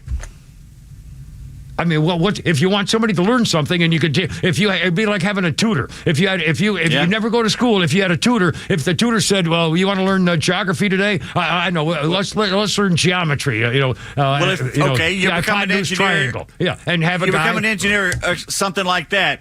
You're going to have to find somebody who agrees that your AI was better than the college. That's why they'll hire you. Right. Or else they'll say, "No, you needed to go to Georgia Tech." Right. Or Georgia Tech will have their own Grok sitting there waiting to help you. But again, this is now a whole thing. Yeah, it's a new industry. It's a whole thing. The world just went wow. They've said the next 20 years, hold on to your hats. The world is going to change in the next 20 years. You won't recognize it. It already started. This guy said, if you don't get the Grok 3, I say 5. It's over. I say you got 5 years, 10 at the tops before everything's changed. Well, I know I'll never be able to find another job because they'll be out. I wouldn't even know how to do anything. It's a new industrial revolution is what it is. Holy cow. 546, Kim Rapine and Flounder. Another Founder's Funny coming up here and goofing around and whatever. There we go. Look out.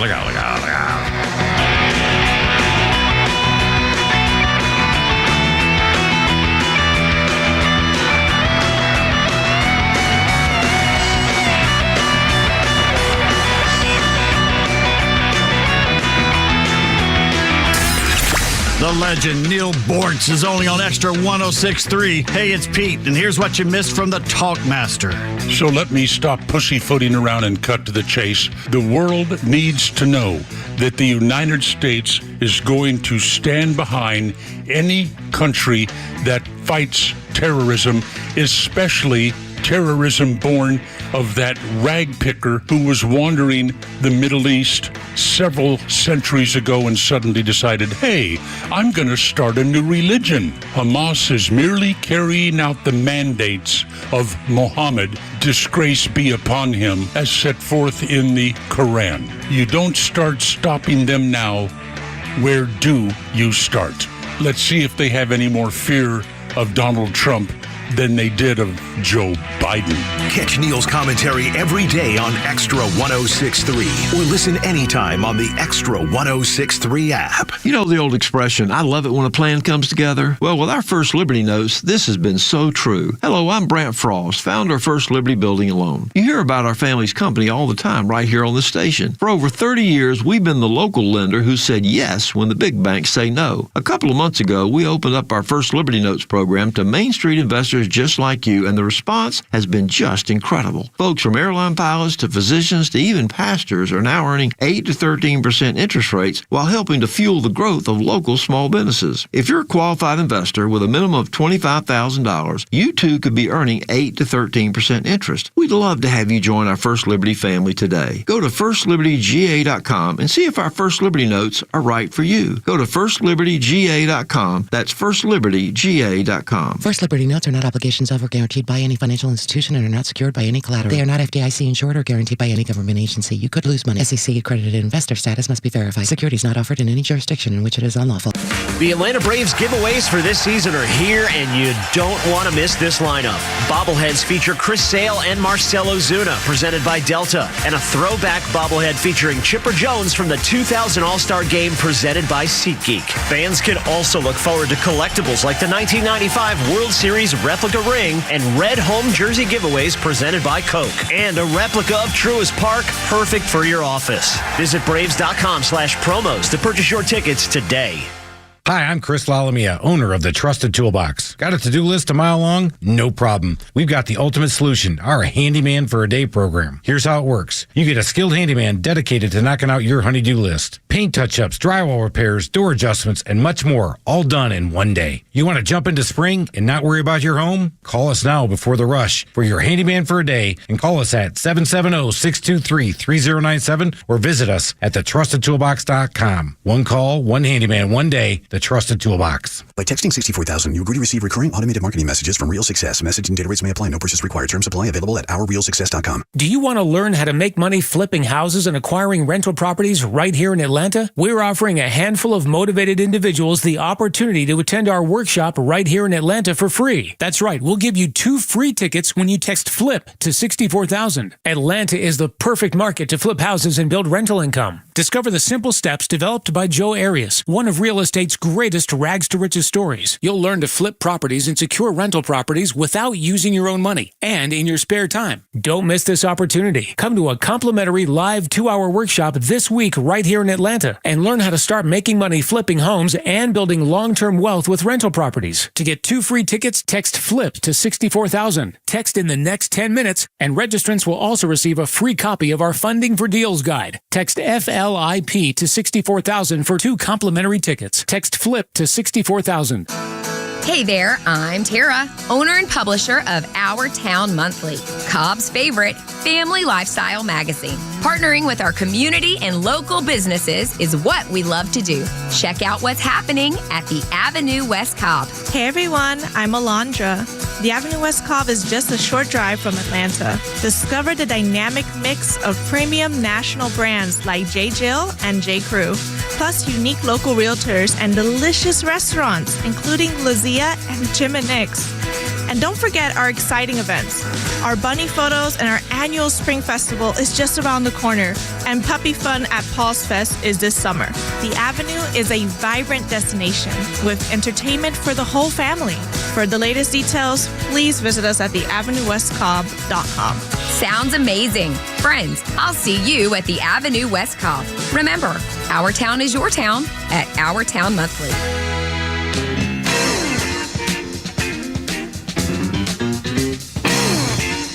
Look at, here we go. 5:52, Kimmer, Pete, and Flounder, and Janis Joplin.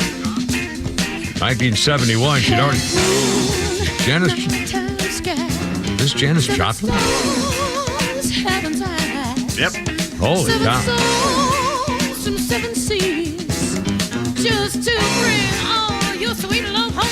There you go. They're more me and Bobby McGee in her there.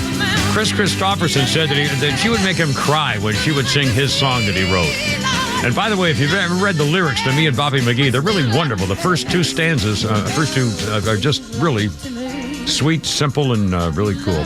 Janis Joplin, on this day in 1971, had been dead for 5 months. But Janis Joplin began a 9-week run at #1 in America with the album chart for her final solo album, Pearl. Joplin sang on all the tracks except Buried Alive in the Blues, which remained a full tilt boogie instrumental because she died before they could add her vocals. 1971. And what an up-and-down story that was. And back in the day of drugs, that was the same time John Belushi was doing cocaine and stuff a few years later. Our birthday list includes Barbara Babcock. If you remember that name, Barbara Babcock played Grace on Hill Street Blues. Not Barbara Boson, who played the other girl, but Barbara Babcock was kind of a siren in some ways, and she played a lot of, if you saw her picture, you'd recognize her from the past. Frankie Lyman died on this day in 1968 of a heroin overdose. He was only 25. Frankie Lyman's a guy who sang, Why Do Fools Fall in Love? Anyway. And let's see, a quick thing in history here, and we're going to play a little Gene Hackman for you, including a movie bite. On this day in 1782, it was over. The British House of Commons resolves against, quote, the further prosecution of offensive war on the continent of North America, unquote. It was the end of the Revolutionary War. Would officially end with the signing of the Treaty of Paris of the following year, but that's just for the record. Don't tread on me. What the sign says here. That's right. There you go. In fact, I wonder if they still believe that up there. I hope so. No. I don't think they do. They could probably vote to rejoin Great Britain. If you went to New England right now, they'd probably vote to rejoin. What's going on in Massachusetts? My brother's still there living in a car. I mean, it's just, honestly, anyway. Let's see.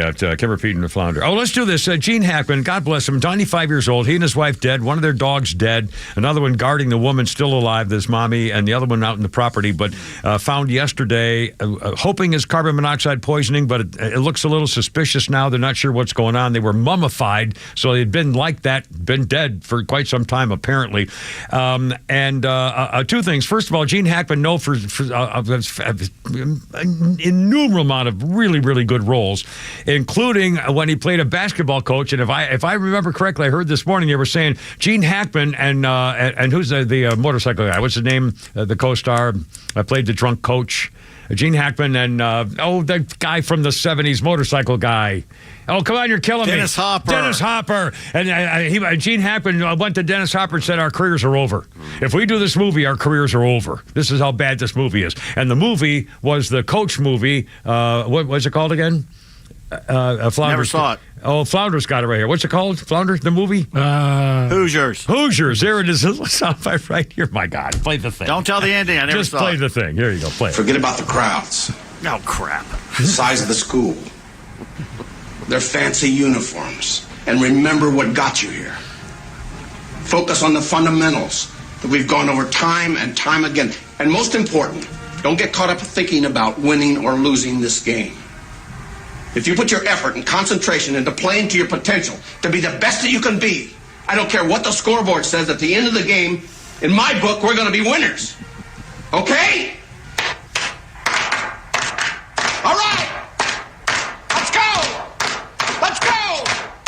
Let me hear it. Actually, I was a movie with Barbara Hershey, not too hard to look at. Yeah. Barbara Hershey running around the woods with him there, and again, that was probably my least favorite of his movies that I've saw. I didn't like the Dennis Hopper role either. But it was what the hell? It was Gene Hackman. Everybody loves it. And do we have time? Let's play a little bit of the David Letterman clip. Gene Hackman lied about his age when he was 16 and joined the Marines, and David Letterman asked him about it one time on the show. Flounder. What were the circumstances leading up to the decision a 16-year-old kid makes about going into the Marine Corps for you? I couldn't get laid, and